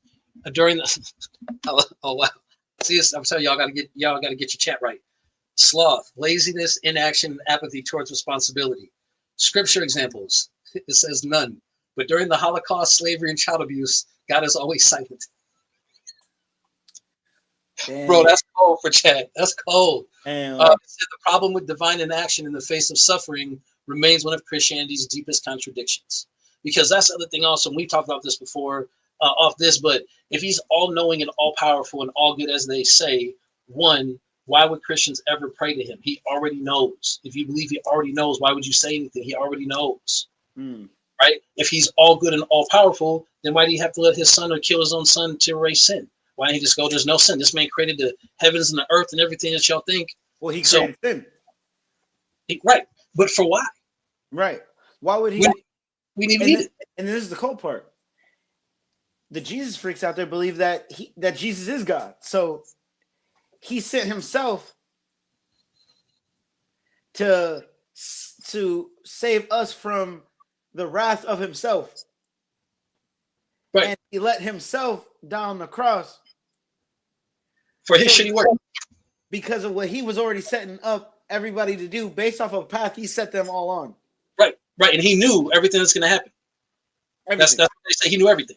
So he set up for that'd be like a fourth grader getting a C- for doing a shitty pottery project and then yelling at the pot and throwing it on the ground because they did a bad job. Yes. This doesn't make any sense. No. Also, anytime when Amante, which Amante is his son, any one time that your children does something wrong, or when you tell them something to do, do you or do you not explain to them why? Every single time. I feel that is very important because you are teaching them and you are growing them and you need them to become responsible. You see, when we look, and then we got to move on because we just going ahead. But when we look at the fact that in the Bible, Lucifer, who was an angel, was actually so cold that in him leaving heaven, he convinced 1/3 of the congregation of higher dimensional beings to leave heaven and leave with him. 1/3 from what their diction is stating. So he's so cold, he talked them higher level beings to leave out of the righteousness. And then when they got to earth, He convinced and was able to usurp the mind of some beings that were just born people. I would imagine, because he's so cold with what he did, that he's a bit convincing. A little bit. He could a little bit. Wait, hold on. But the part of this also is he really convincing, or was there really some other shit going on? Because that's the other part. They don't want to hear that part. They don't want to hear. That's the other part, though. Come and on, through these different 7 deadly sins, and this is what he's saying, right? And then say Lucifer's like, bro, didn't you just do all these things and you're not? Are y'all seeing this? Are you seeing what he's doing? Right. If he was so wrong, how did 1/3 of higher dimensional angelic beings choose to leave the warmth comforting realm of the universal prime derivative, just direction of righteousness? It's supposed to be. They chose to leave that forever, indefinitely. Right. And because he's so convincing, this dude come down and then he talks some babies into eating a fruit and they get punished without. But and again, that's my thing. But he knows the path, so he knew they were gonna do that. So how are you gonna punish him for doing the thing you knew was gonna happen? After you told them not to do it without telling them why. Right. And we talked about this last time. They ate from the tree of knowledge of good and evil. So they didn't even know the difference of right or wrong until they ate that. They didn't even know that they were betraying or doing something wrong. Listen, so that's the part for my children, bro. I've got 2 boys, about to have a 3rd. I'm never punishing them for doing something they didn't know they were doing wrong. Bro, listen. We locked it. Bro, don't play with us, okay? They're not ready for this, okay? No. There's too many questions. There's too many holes in the story. It doesn't make any sense. Let's move on. They're tripping. Yeah. So look, so we were talking about from religions, and again, we know all this is made for systems of power for a specific group of people. Okay, now I'm not going to say it, but as we start to the next chapter of what this is, it will be revealed very quickly, because aside from the supernatural of religion, we have the supernatural of the superheroes. Oh, wait, hold on. Before we go there, okay, we have that video about Revelation. Oh, you're right. Hold on. Did you send that to me on IG? Yes, I did. Now, there is a concept that we're about to drop. This is a sweet spot that we're about to drop. And this is a concept most have not ever heard of or ever thought of. And I mean, when we talk about this right here, the Televisions podcast, let me restate that for the promo. When we state that the Televisions podcast is the best podcast out here, we are not playing. You know what I mean? We are talking about the most cutting edge, the most universal, the most subconscious reprogramming concepts that people don't want to talk about. And that is the number one piece and important concept that we come to with this podcast. The objective truths. This piece that we're about to drop is about to blow your mind. And we're going to have and we're going to have a great conversation afterward, and then we're going to jump into the next piece right here. Oh, let me give one more thing. The concept that the time of revelations, right, is on its way. How many of our grandmothers and grandmothers' grandma said we are living in the last days? I want you guys to conceive the concept that per se, we are not looking at revelations to about to happen. The Antichrist is going to show and all this stuff. But what if it has already happened? What if we are living in a time right now that is the fallen ashes of an old destructive time that had already become, that we had already really learned in history, but we didn't know or look at it like that?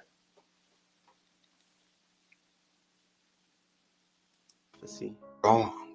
Revelation has happened. The Antichrist already came, and you didn't even know. What if I told you the greatest conquest of history wasn't done by swords, by deception? I looked, and there before me was a white horse. Its rider held a bow, and he was given a crown, and he rode out as a conqueror bent on conquest. Do you know who this is? If you think you know, comment below. The white horseman isn't just a metaphor. It's a spirit, a system, a force that spreads conquest, slavery, destruction. And who led this charge? None other than Pope Nicholas. The Americas, Africa, Asia, Australia, no land was untouched. Indigenous culture erased. Billions of lives changed forever. The greatest war in history, the first true world war, used deception, faith, and greed to conquer. If the first seal was colonialism, then what was the second seal? Tell me in the comments below. If you don't want to wait the rest of this video, remember you can read FAM's Food, Forest, Foraging, Hunting, Anti-Fragile Modern Society. The audiobook is free and is in a link at the top of the page. You have... Man. Is that all of it? Yep. Dang. You think Revelation is just Can you go onto his page? Wrong. Revelation has happened. Yeah, that's it. Can you go onto his page? Scroll down. Okay, there's that one.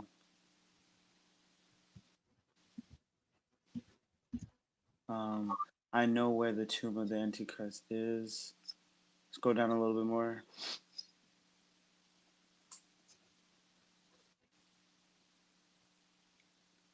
Scroll up. Up. Okay, we can call it good for now. We'll revisit. Yeah, and we'll expand on it just on our own. Sure. So basically, what he was just stating right there for everyone was that the concept that, you know, the four horsemen, when it comes to the many of us conscious folk, we've read the book Behold the Pale Horse, and the pale horse has to do with the four horsemen. There was the first horse, which was the pale horse, which swore to bring peace and decency and love and light and righteousness in an everlasting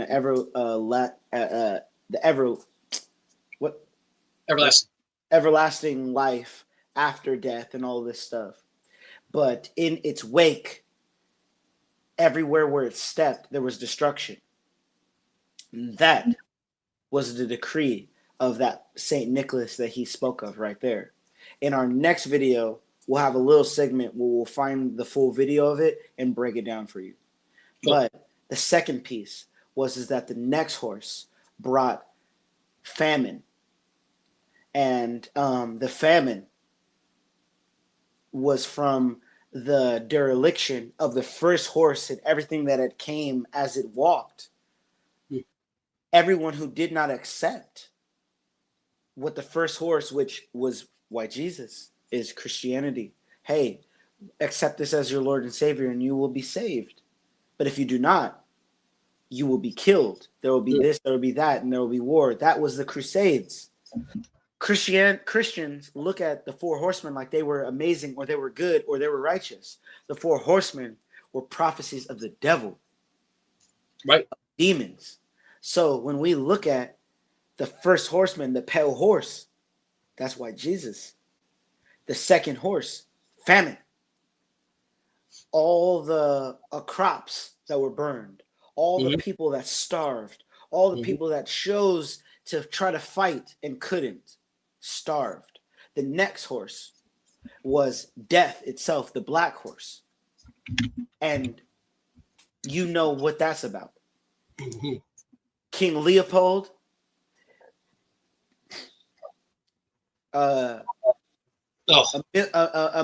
Amerigo Vespucci, Christopher Columbus, all of them that took siege on the world from the Amaru, which is America, all the way through Canada and Peru, all the way to El Kibalon, Africa, and took wage and war upon anyone who would not accept Jesus as their Lord and Savior.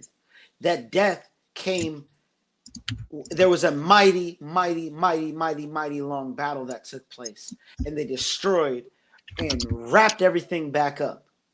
And then the last horse, the fourth horse, was the red horse. And the red horse was blood.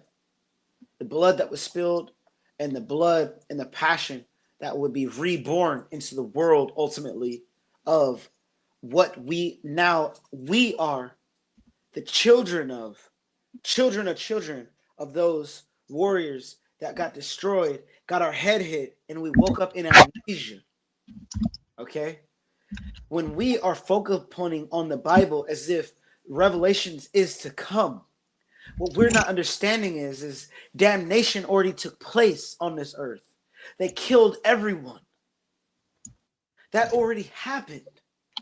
Every place that you see that there is an Asian person, or that there is a Russian person, or that there is a Canadian person, there was an original inhabitant of that land that was there originally that is not there now, that got pushed out or is destroyed.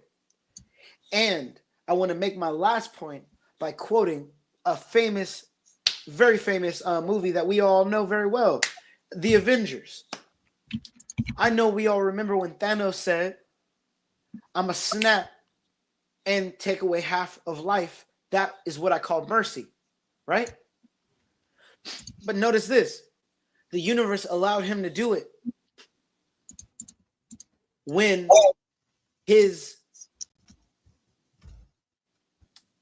theology was not about ego. He was doing what he felt was right and what he genuinely thought was mercy, and thus it was allowed. Remember, Dr. Strange saw 14 million different ways they fought him. He won in every way. Seems like the universe was allowed. It sounds like when he said, I'm inevitable, it sounded like that. Guess what?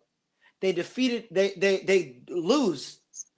They go back in time, which means he won every way that he could. They went back in time. Younger him pulled back up, realizing that he had got killed in the future. And he said to them, and I quote, I thank you guys, because now I realize that those that remember what they lost, they won't be able to let go. So I have to kill everything now. And that was his first mistake. The universe allowed and was actually in agreement with him. When he was like, I'm going to snap it all half away. You're going to have more than everything. I know you're going to hate me, but life is going to teem. Fruit and vegetation and all this stuff is going to grow. Hate me, fine. I don't care. But life is going to grow. Yep. Universe allowed it. He said, you know what? You guys have taught me something. If I snap half of it, those who are left will not be able to forget that which they had. So you know what now? I'm going to snap it all away. I'm going to destroy everything. And then I will grow a new world from that which, was. Captain America said something very faithful. He said, you're going to burn everything down and grow a thing. All of them are going to grow off the ashes of destruction. He said they'll never know it. And you had to mention him because, I think he's the real villain of the whole series. Yes. He said they'll never know it. No, Captain America. Oh, yeah. No. Yeah. But Thanos, they'll never know it. No, because I'm gonna create a new world off of this, and off of that, they're gonna be 100% happy with that which they obtained, right? Without knowing where it came from. And that is the world we are living in today. This is the main piece of that last piece I wanted to get to. Boom. The homie that I'm talking about, I'm driving around with, he don't know. He genuinely is like, yo, I want to be a missionary, and I want to go to Africa and teach them about the Lord our Jesus. And he don't even understand. They don't know. That is what has happened. They put it in the story so that they could not face 100% karmic retribution. In actuality, that's what they did. We are all in the children of the after times of Revelation. I wanted to end the whole point after the video with that, because that gives the perfect explanation for what had happened. Yeah. We Well, look, when you had said that, it was a thing. I think I made the image for it, but we hadn't talked about it. And it's a little political, but it literally is Revelations. So it's hysterical that to say all that. I'm gonna do it. I'm gonna do it. Look, tell me. Revelations 8:16. The seventh seal is open. Silence in the heaven for about a half an hour. 7 angels were given 7 trumpets. At the sound of the trumpets, revelation will be done. damn. What do we have louder right now than anything in the entire universe? Right. When I said earlier the vernacular, what we say, Right.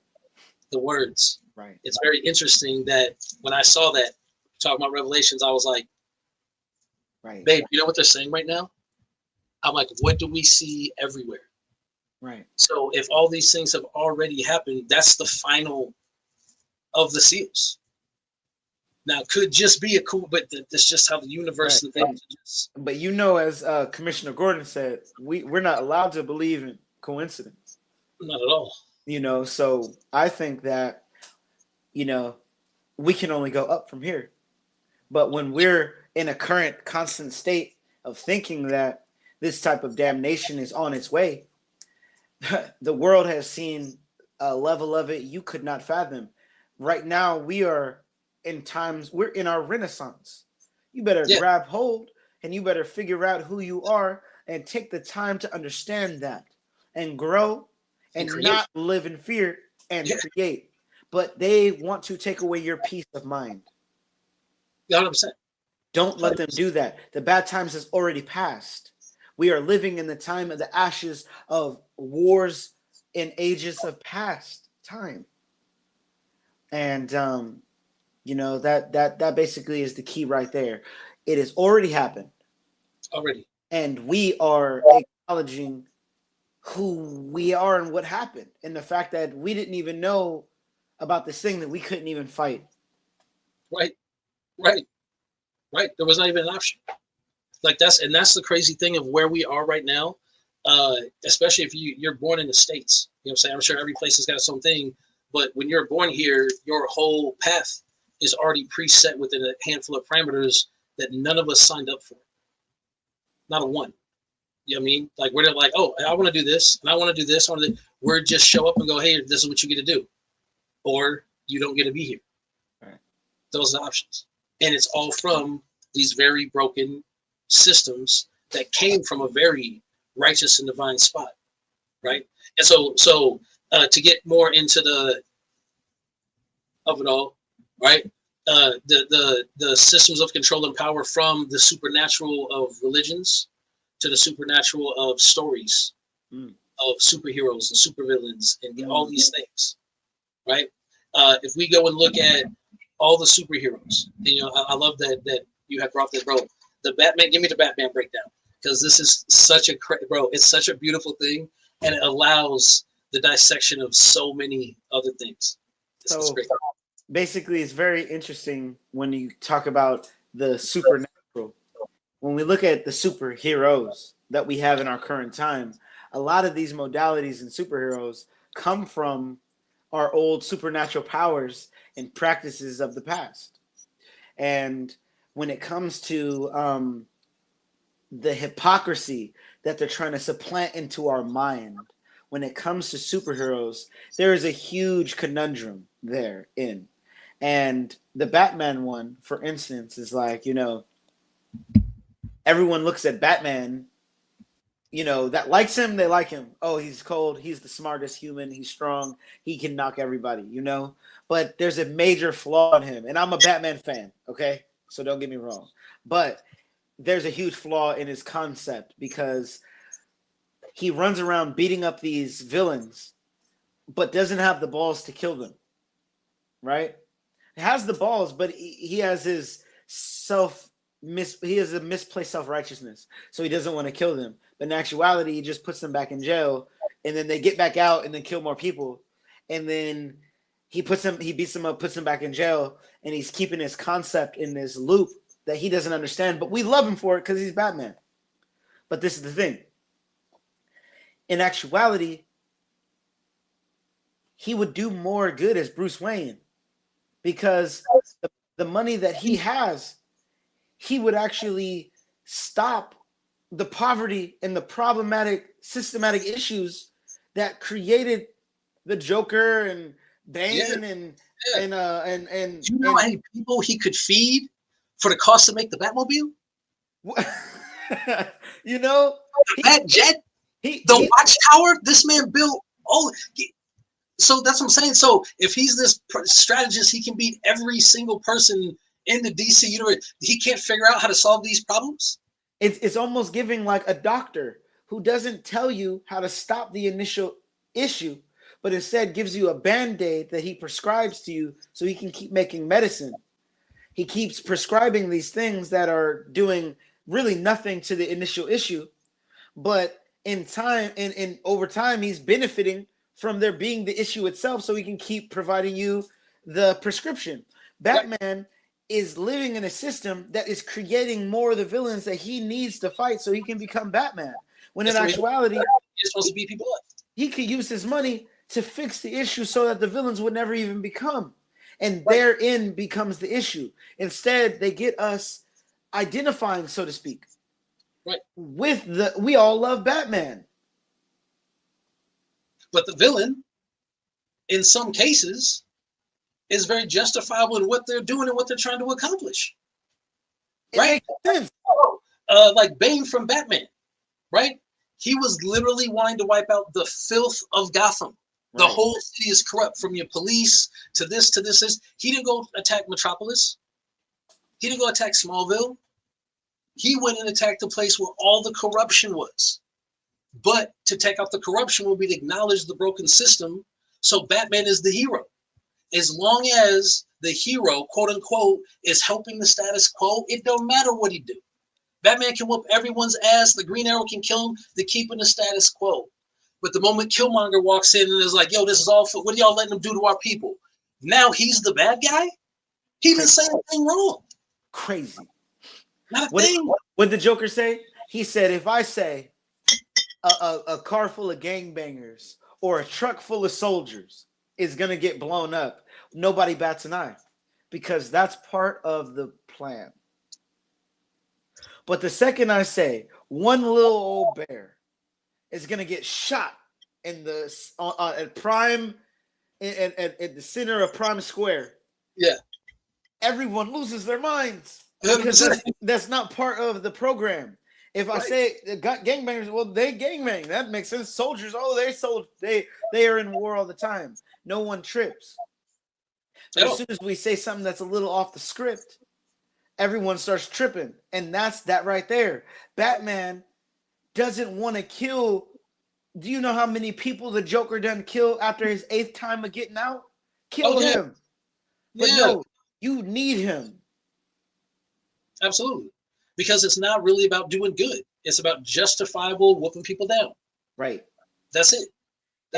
And getting us to identify with the superhero. As a little kid, all I wanted to be was Superman, Spider-Man, Batman. Right. We identify naturally as the superhero. Till you grow older and you start realizing, like, yo, Heath Ledger's making a little bit of sense. Yeah. And then look, and to go back to this religious thing real quick, because we talked about this earlier, all of these characters are based off of old melanated beings, gods and goddesses. So Batman was, Comatats, the Mayan bat god, right? When you said, hey Zeus, Jesus, hey Zeus, right? Zeus and Thor, these thunder beings are knockoffs of Shango and Ogun, right? And these were thousands of years before these religions or these superheroes, quote unquote, Odin, Obatala, it's all tied together in this way. And that's not even to get into this, and we can probably talk about this up until the end. And then Superman not having melanin and being powered by the sun. Come on, man. And I'm just saying, like, we got it, but I understand it's a comic, it's a story. He's an alien, but in every version, whether you're reading the comic, you're seeing the shows, you're watching Justice League, any of them, they still follow science and chemistry and all those things. And so to know that melanin is the supercharger of solar anything, then if Superman does have this power, right, and he's an alien, then would not a black Kryptonian have even more? Because the melanin would be able to charge the powers of the sun even more. And I think in one of the Justice Leagues they did have like what's his face, the dude that killed his dad, the other L. Zod. Zod, and Zod has a son, and they're black. And like either Justice Unlimited or right. But so you would think if that's how it go, that would be the bad. Right. But what happens is that they don't want to acknowledge. They want to use certain aspects of science. Oh, they get very scientific until it starts to go against some of the things that they don't necessarily want to believe. In the New 52, they have a black Kryptonian. He wears all blue, and he's got the Superman crest. He's from Krypton. He a brother. Yeah, I mean, and he is nice, but they don't want to acknowledge him being any nicer, though he owns super. How does Superman get his powers, yo? He gets them from the sun, man. Go down a deep dive at all of what neuromelanin is. Oh yeah. Of what neuromelanin is and what that does to the cerebral cortex, what that does to the organs, and what that does to the genes. Melanin is like having a living symbiote on your body. It's like, how do you think Michael Jordan, he's up in the air, he's like, dodges that guy, dodges, and then all before he even fell on the ground, his shit is reacting beyond him. Like, yo, this man, melanin is on a different level, and any scientist, any true scientist will tell you that. But yet, once it becomes a question of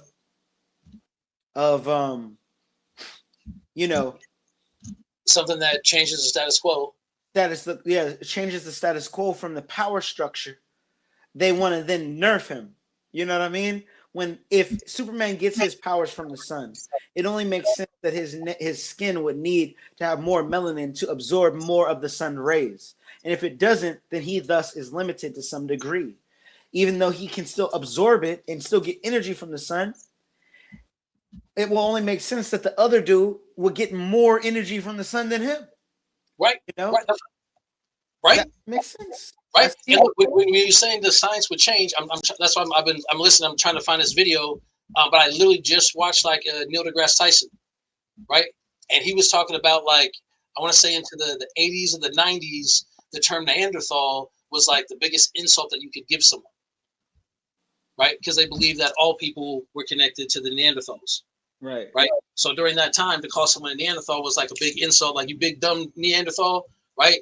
Well, then they now discovered that no, Africans don't actually have that connection. That's just Europeans that have the connection to Neanderthal. Right. Well, then all of a sudden it changed. Like, well, the Neanderthals must have been so smart to figure out how to do all these things. Because on the moment the narrative changed from y'all are dumb from having this to like, well, not us, and changed it.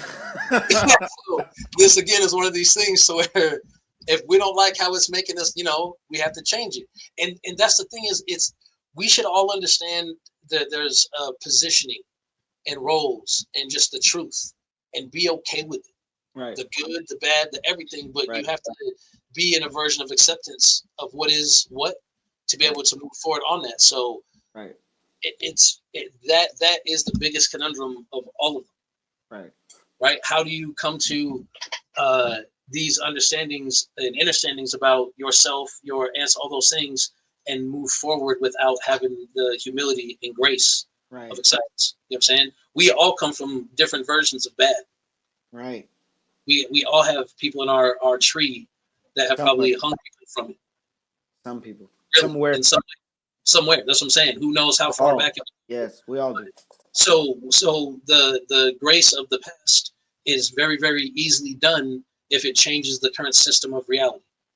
Right. But to be like, I'm sorry for what these people did, or that we've created this religion, forced this system, and not change it, isn't a real apology. Isn't a real acceptance. And as I'm going to say this last piece, but while I'm doing this, can you go on YouTube real quick and type in what sunscreen looks like under a UV. Oh yeah, and I just got in an argument with someone about this at the baby shop. What was the argument? What could they dare? My sister-in-law. What does sunscreen look like? Yeah. Quick. He's getting bald. Well, he's been. You know what I mean? And he's outside, and she was like, "Hey, you better be careful. You're gonna get a sunburn on it. Let's get some sunscreen on that real quick." And I was like, "Whoa, that'll give him cancer." She's like, "No, it won't." And literally, all my people are like, "Yes, what are you talking about? Look it up right now. That's what gives it to you." But literally was like, no. Wait. They said what gives you cancer? Sunscreen. Are they white? Yeah. They said wearing sunscreen gives you cancer. Oh, yeah. There's already all sorts of stuff that says that. That's what there's certain ones you can't wear that literally give you cancer. Well, you better wear the good ones because exactly. But most of them, I could chat right now. But do they wear? But the people who's making this argument, do they wear any kind? Do they wear at least good? No, because they don't even believe it's a thing. And I'm like, what are you talking about? Tweaking. They're tweaking. Yeah. UV is gonna break their shit down. Yeah. Let's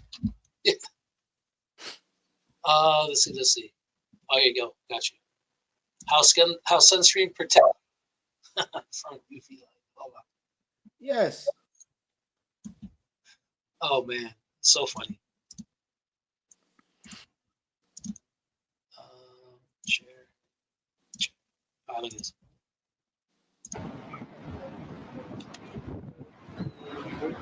This is under a UV. Mind you, they just put on a white cream. This is amazing. Do you see what it does to the skin? I don't know what it is about watching anything old. It just gets scary. Yeah. Oh my God. Yeah. This is just. So that's unbelievable. This is. Yo. I saw the. That's insane.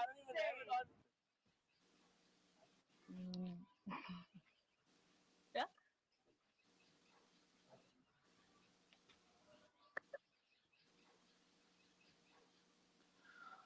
Okay, so everyone, as you see, Exhibit A. Okay.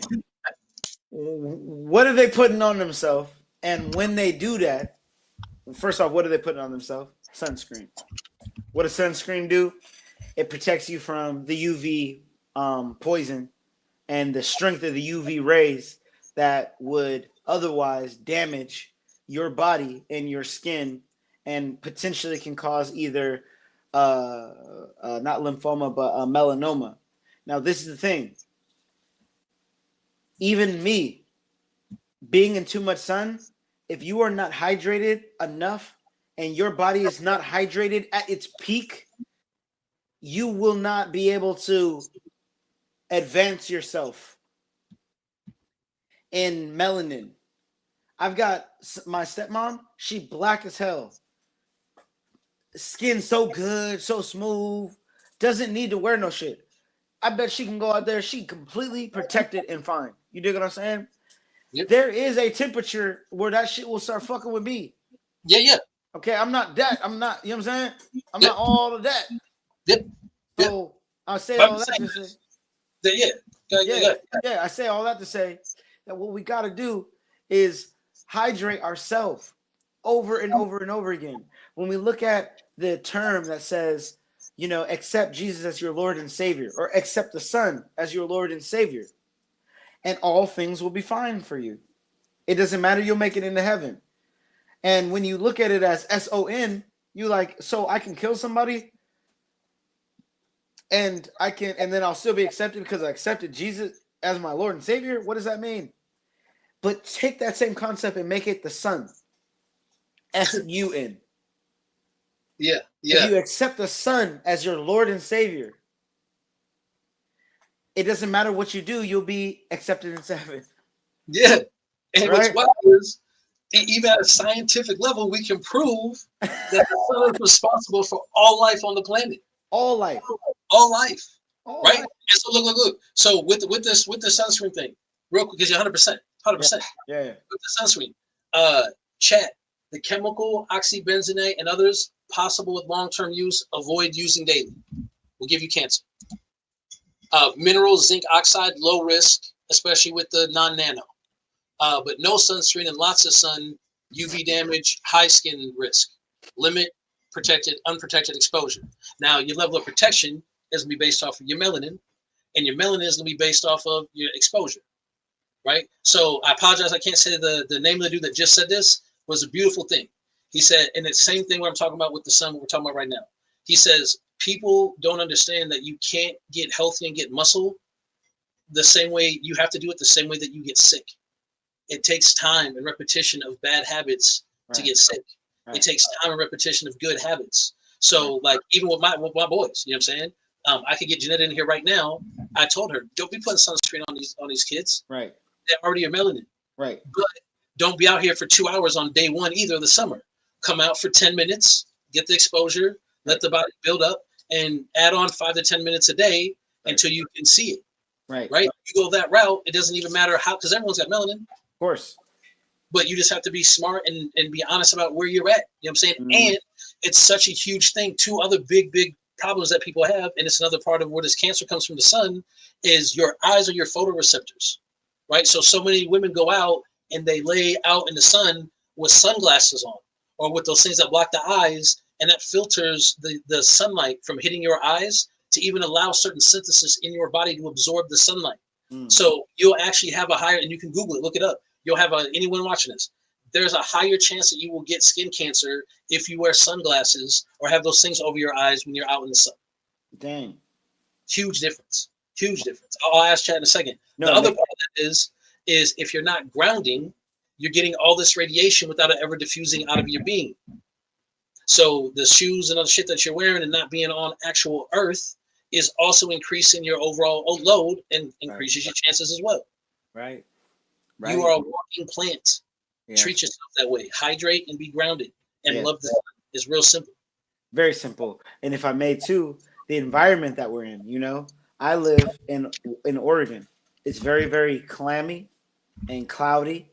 And honestly, it just plugs you up and just makes you, and I can survive here because I be raw vegan sometimes. First off, I'm vegan, but I can be raw vegan and not eat, and I intermittent fast, and I do all these things that allows me to exist this way and look this way. But I have people that's younger than me that look way crazier than I do because they eat what they want to eat and they're living in an environment that's not conducive with them. In actuality, take everything that he just said, but also understand the environment where you live in matters. If you were to live in Hawaii or you to live in Puerto Rico or Costa Rica or Tibet or something like this, these places are better for your environment. There's a whole bunch of physical things you got to fight for and do that you wouldn't even have to fight for and do if you were living in a place that's geographically more in tune to who you are. Some people will have sinuses. They have sinus issues in the Netherlands. They come over to Oregon, they don't have no sinus issues. They live in Oregon, they have sinus issues. If they were to go to California, they don't have any. It's like we have to understand also the energy and the geographical environment that we're also in has something to do with it. So if you're in Boston and you getting burnt up and there's not that humid out there, you might want to go or travel or find a place that does you a little better, you know? Yeah. I was to say, so on that, the allergy thing, we talked about this before, but just because you mentioned it, might as well throw it in here real quick. Anyone that has allergies in the States will lose them the moment they leave. Wow.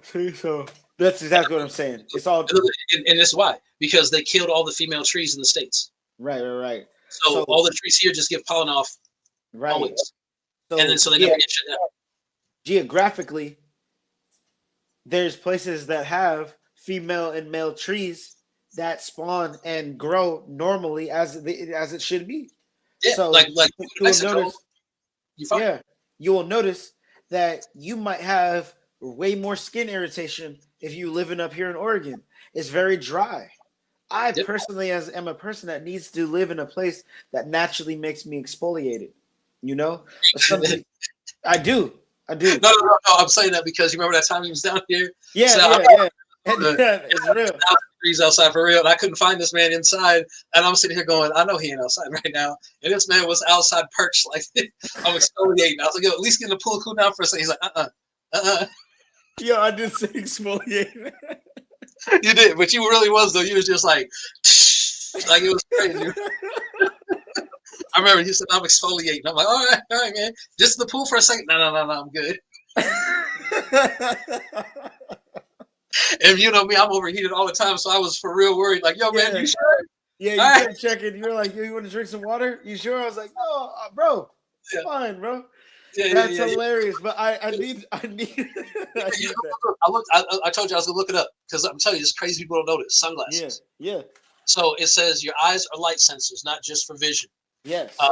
They send you a pineal gland, hypothalamus, endocrine system. When sunlight hits your retina, it helps regulate your melatonin, serotonin, vitamin D. Wearing sunglasses all the time blocks that signal. Right? So your brain always thinks it's still in the shade.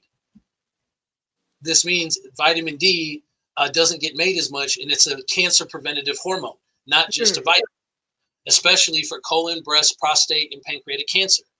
New studies link sunglasses to increased cancer rates. You ready for this, bro? That's what I'm saying. It's crazy. Think about how people wear sunglasses all the time, even inside computers, right? Yeah. Even me, I get these UV things, and I'm like, man, I gotta switch it up. I gotta take my contacts out. You got UV contacts? Yeah. Dang. And my glasses UV as well. Technology. Bro, yeah. Look. What many studies show that vitamin D deficiency that comes from this increases risk of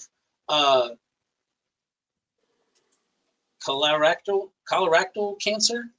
I never seen that word before. Oh, colorectal. So colon cancer. Oh. Increases it anywhere from 30 to 50% higher risk. Damn. 30 to 50. Breast cancer, 20 to 30%. Bro, so you gotta wake up, take them out, look at the sun, at its early. Absorb as much as possible every day, bro. I bet. Oh, you okay? Cool. Yeah, that's what. I was like, I have to start. I realized it a while back. It was just like, oh, I never take these out. And like when I do take them out, my eyes are so sensitive to light, and they're blue, so they're extra sensitive. Right. You know what I mean? So I'm just like, man, I feel like I've definitely saved myself headaches and everything working on a screen all the time. Right. But at the same time, at what cost now?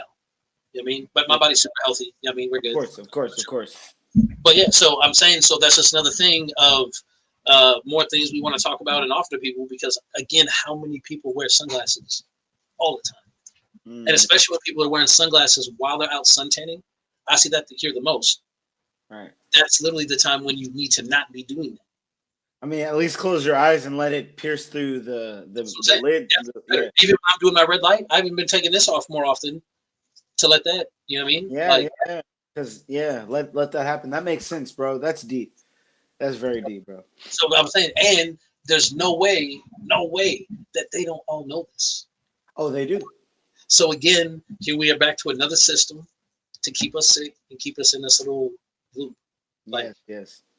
Because if they can do anything to keep people from getting more melanated, that would be the goal.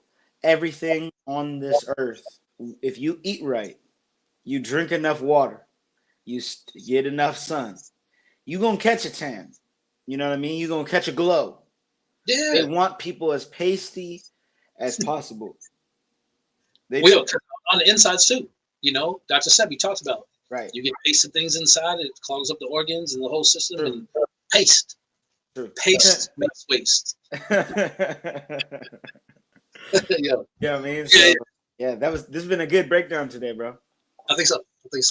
And I'm gonna set that Opus thing up now that everything's been going good with the Mistech joint. I'll get that set up today. Yep. And start getting some more sections. And I figured out another. If anyone's watching this, and before we were talking about clips for Opus AI, right? This is the secret I found out. Right? They slick. So the amount of time that you upload onto the video dictates how many credits it takes off. Right? Whether you keep the clips or not. So really what we got to do is I can't just like take this whole 2 hour and 9 minute at this point video and upload the whole thing or it'll take out like 200 some credits. So, but if I go back and watch it and be like, yo, I know from this time to this time was good, and just take that part and throw it in, it'll format it to look all nice and neat. Oh, It just okay. Okay. I mean, but that's the way I figured out because already I'm out of credits. I'm like, what? I only did one video. And it's like, well, it chopped it up into this many sections. I'm like, oh. And then how much does it cost for credits? Weapons to set up like the yearly membership. Oh, that's cool. You're already set up with the yearly membership? No. I've been waiting for these little mistake joints that's been going on. Oh, okay. I was gonna like I already told you, I was like, yo, I'm getting this. So $174 for the year. And with that, you get 3,600 credits per year. Ooh, that's kind of scary. You get all of them available instantly. So that means I'll fly right through them. Yeah, exactly. But it does give us like 2 seats. We get 2 brand templates that we can make with it, so it can be all nice and neat and all that. You know what I'm saying? I'm just gonna have to buy one too, so we can have double. Yeah. Oh, there you go. Or you can buy like 2 packs. Oh, yeah, it gives you the option: 2-pack, 3-pack. Okay. So if I say I got 3 packs, that get us 10,800 credits. It's like $500. Okay, cool. Definitely. Maybe we just do like the second one. Yeah. 7,200. It's not bad. And there's also a bunch of other programs. Like I already found different things. They'll probably end up being about 6. And we'll talk to you guys about them as we get them all worked out. But yeah, I think it's good. And Monte's out of school, so I was like, yo, man, we're recording and making content, and that's it. Come on. And use the attention. And we're about to get another upgrade on the phone or whatever. And so I'm not going to give him one, but you already know Zion's crazy for 7. Right. And I'm like, bro, can you make this video? And every single one I've asked, he's like, yep. He loves it. So I'm looking at him and say, like, bro, your 8-year-old brother's smoking you. Yeah. So we'll see. We got all sorts of things. Yeah. It's up, bro. I think that this was a great episode. We had a lot of good topics that we jumped into. And were we live on anything? Yeah. We was live on Twitch. We was live, I think, on YouTube was going. I saw Facebook. They were just like resetting off and on. Like it wouldn't keep playing, but then if I refreshed it, it was still playing live. Okay, so it might have been playing the whole time then. I think so. So. Well, I know Steven was in there for a minute. I know Jeanette and the had a handful. Yeah, that's good. I'm liking it, bro. Especially with the Optimist, we'll get a lot of good. Opus. Oh yeah. No, Opus. Is that what you said? Yeah, my bad. Optimist. Oh yeah, if we can get him on, that'd be great. But I think that we did a good job. We did a lot of good topics right there, and we're slowly etching at that stone. You know what I mean? And you just reminded me because again, we are a music group, so I think today would be very appropriate to go out with "I Am a God." It's a beautiful song and very relatable. And then we'll do that pull at the end. I'm gonna do the dragon deck this time. Okay. Because, like I said, the comedic deck is Persian. It's okay. It's compromised. It's compromised. Yeah. I knew it was compromised when I got my very first bad pull in the history of all my pulls. Right. But then by the time it actually said what it was gonna say, I was like, oh, this actually was exactly what. All right. But I don't get pulls like that, so you're out of here, coach. Right. Exactly. All right. Let me put this up real quick. And thank y'all for rocking with us, coming to see Brothers Live after the fact. We're gonna be here building. Yeah, all day. You know what I mean? We're gonna keep putting the pressure to the measure, and we're gonna keep putting out this consciousness and just having these deep conversations. And we appreciate you guys. You know what I mean? You guys is why we do it. Yeah. So thank y'all. Thank y'all for rocking. Well said. All right, this is "I'm a God" by Dragon Tribe on the Passion of the Kings album. Please enjoy. I am a God. I am a God. I am a God. I am a God. I am a God. I am a God. I am a God. I am a God. I declare I'm aware, and to be fair, I'ma do me. The point is not to stare, but get focused to what you see. I know my flow is rare, I take off the beat like a fleet, but the feeling we create will shock you like Jubilee from the X-Men. You're better than any who isn't heaven sent. Pick your thoughts fair, words clever, and moves relevant to your goals. Not passionately grasp your soul. Wake up to this new day, raise up and take control and be free. I gotta get free. I gotta get free from the disease. Free. I must be free. The choking me, I can't breathe. Free. I gotta get free. I gotta be all that I can be. Free. I must be free. I got to get free. Lifestyle or knowledge, I'm honest. What more could you ask for? My reflection you'll acknowledge. I'm here steady hustling, living that Toy Story. Yeah, I'm light as a head buzzing. I'm right in your ear tumbling. I think I should say something. The beat got the bass bumping. Feeling in your heartbeat, that thump, no bluffing. Look me in my eyes as I move, a pit of minds. The bad death that lost his breath, waiting to be revived. Could call America, breaking through this hysteria. To reestablish royalty, God's are here to prepare you, bro. Secretly, I'm anxious here to put some air in you. Maybe I'm Clark Kent with the tongue of a guitar pit. Bar sicker than being fed. I play a shark shit just to drop your jaws, find the shoes, causing it barking. Find me on these beats doing battle, not for endorsements. I do it for solidarity, galactic energy, and force. God, I am a God. I am a God. I am a God. I am a God. I am a God.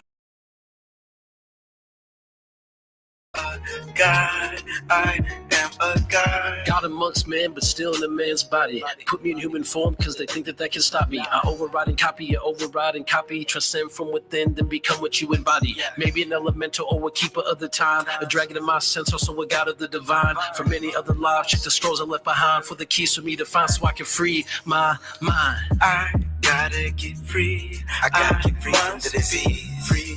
I must be free. The choking me, I can't breathe. Free. I gotta get free. I gotta be all that I can be. Free. I must be free. I got to get I'm free. aware that I care and I do this for my people. Can't stand the plan of the man underneath the steeple. He preferred to have no equal, to harvest all the sheeple. Heavy eating flesh and blood and act like it's not evil. It's time for a hero or maybe some new gods. We are eternal, got us thinking we are flawed. Just another cog, but that's not where we belong. I'm Thoth reborn, I already know the odds. I have written many laws when I visit from the stars. I created sound, check the oohs and the odds. For the goosebumps alarm when your DNA is charged. Ether through your body, we are here to lead the charge. Every single day, say you know the world is ours. Stop and smell the flowers, meditation for your powers. About to save the day, I'm just counting down the hours. But I'm really out of time from a dimension that is higher. God, I am a God. I am a God. I am a God. I am a God. I am a God. I am a God. I am a God. I am a God. In fighting the infection, I am a legend. By will alone, I can dodge a Smith and Wesson. God, I believe your fucking ego on the stretcher. Steady lifting bars on my nigga C.T. Fletcher. You can't ignore the flow and force that we be flexing. More than a nigga, see my ninja, I'm a ninja. Been prepared to show you who I am in any weather. Rain, sleet, or snow, bro, you better bring a sweater, cause I'm cold, nigga. I am a God. I am a God. I am a God. I am a God. I am a God. I am a God. I am a God. I am a God.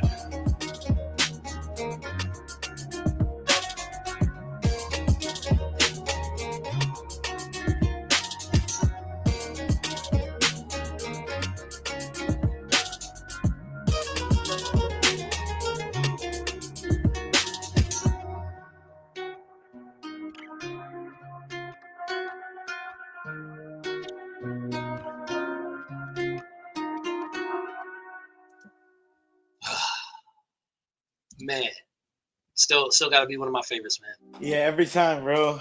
Every time. That's deep. Man. And yeah, I felt very appropriate for today's. Yes. Yeah, great job, man. Great job. Oh yeah, same to you. Yeah, the mythology of Christianity. I think that was, something that was needed to say and needed to be said, and also a very important topic for our fourth one, I believe, or third one.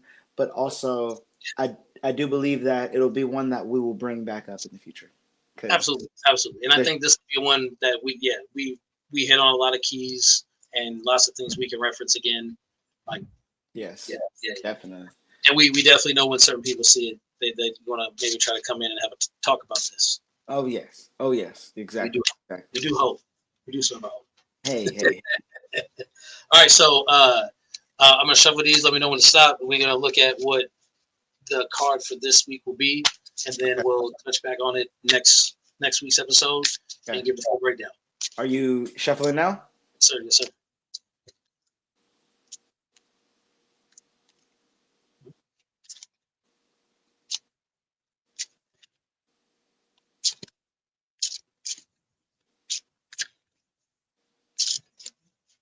Now. We have platinum. Wow. Well, I've never seen this card before. Wow. I almost want to cheat and tell y'all right now, but we can't because that's all the time we got, folks. We'll be right around that 2 minutes or 2 hours and 20 minutes every time. Yeah. Perfect. But the Dragon Platinum will be with you all this week. Wow. That's deep, bro. All right. With the chakras aligned. Bro, that's great. Bro, I saw I'm sorry I gotta leave y'all with this actually. I saw the meme. It said when you and your spiritual team come together for the first time. And it showed all the Planeteers for Captain Planet. Yeah. But there was nothing in the middle. So I went and got the Don Cheeto face of it. He cropped it in and put it and said, "The power is mine, bitches." So I'm saying, he was a superhero, became a villain real quick. No. Classic. Solved every problem. What's crazy is until you showed me that, I never even had seen it. Anybody look up Don Cheeto, Captain Planet. You know what I mean? Oh my God. It's pretty great. He said Captain Planet. I'll turn you all into trees. Yeah. He said, "Don't call me again unless you want that pain." But okay. Yeah. We're Dragon Tribe Television's podcast. I'm Helen Marquise. I'm Amun Ra. See you next time. God save y'all. And remember, do your own research. Absolutely. Yeah. Thank you.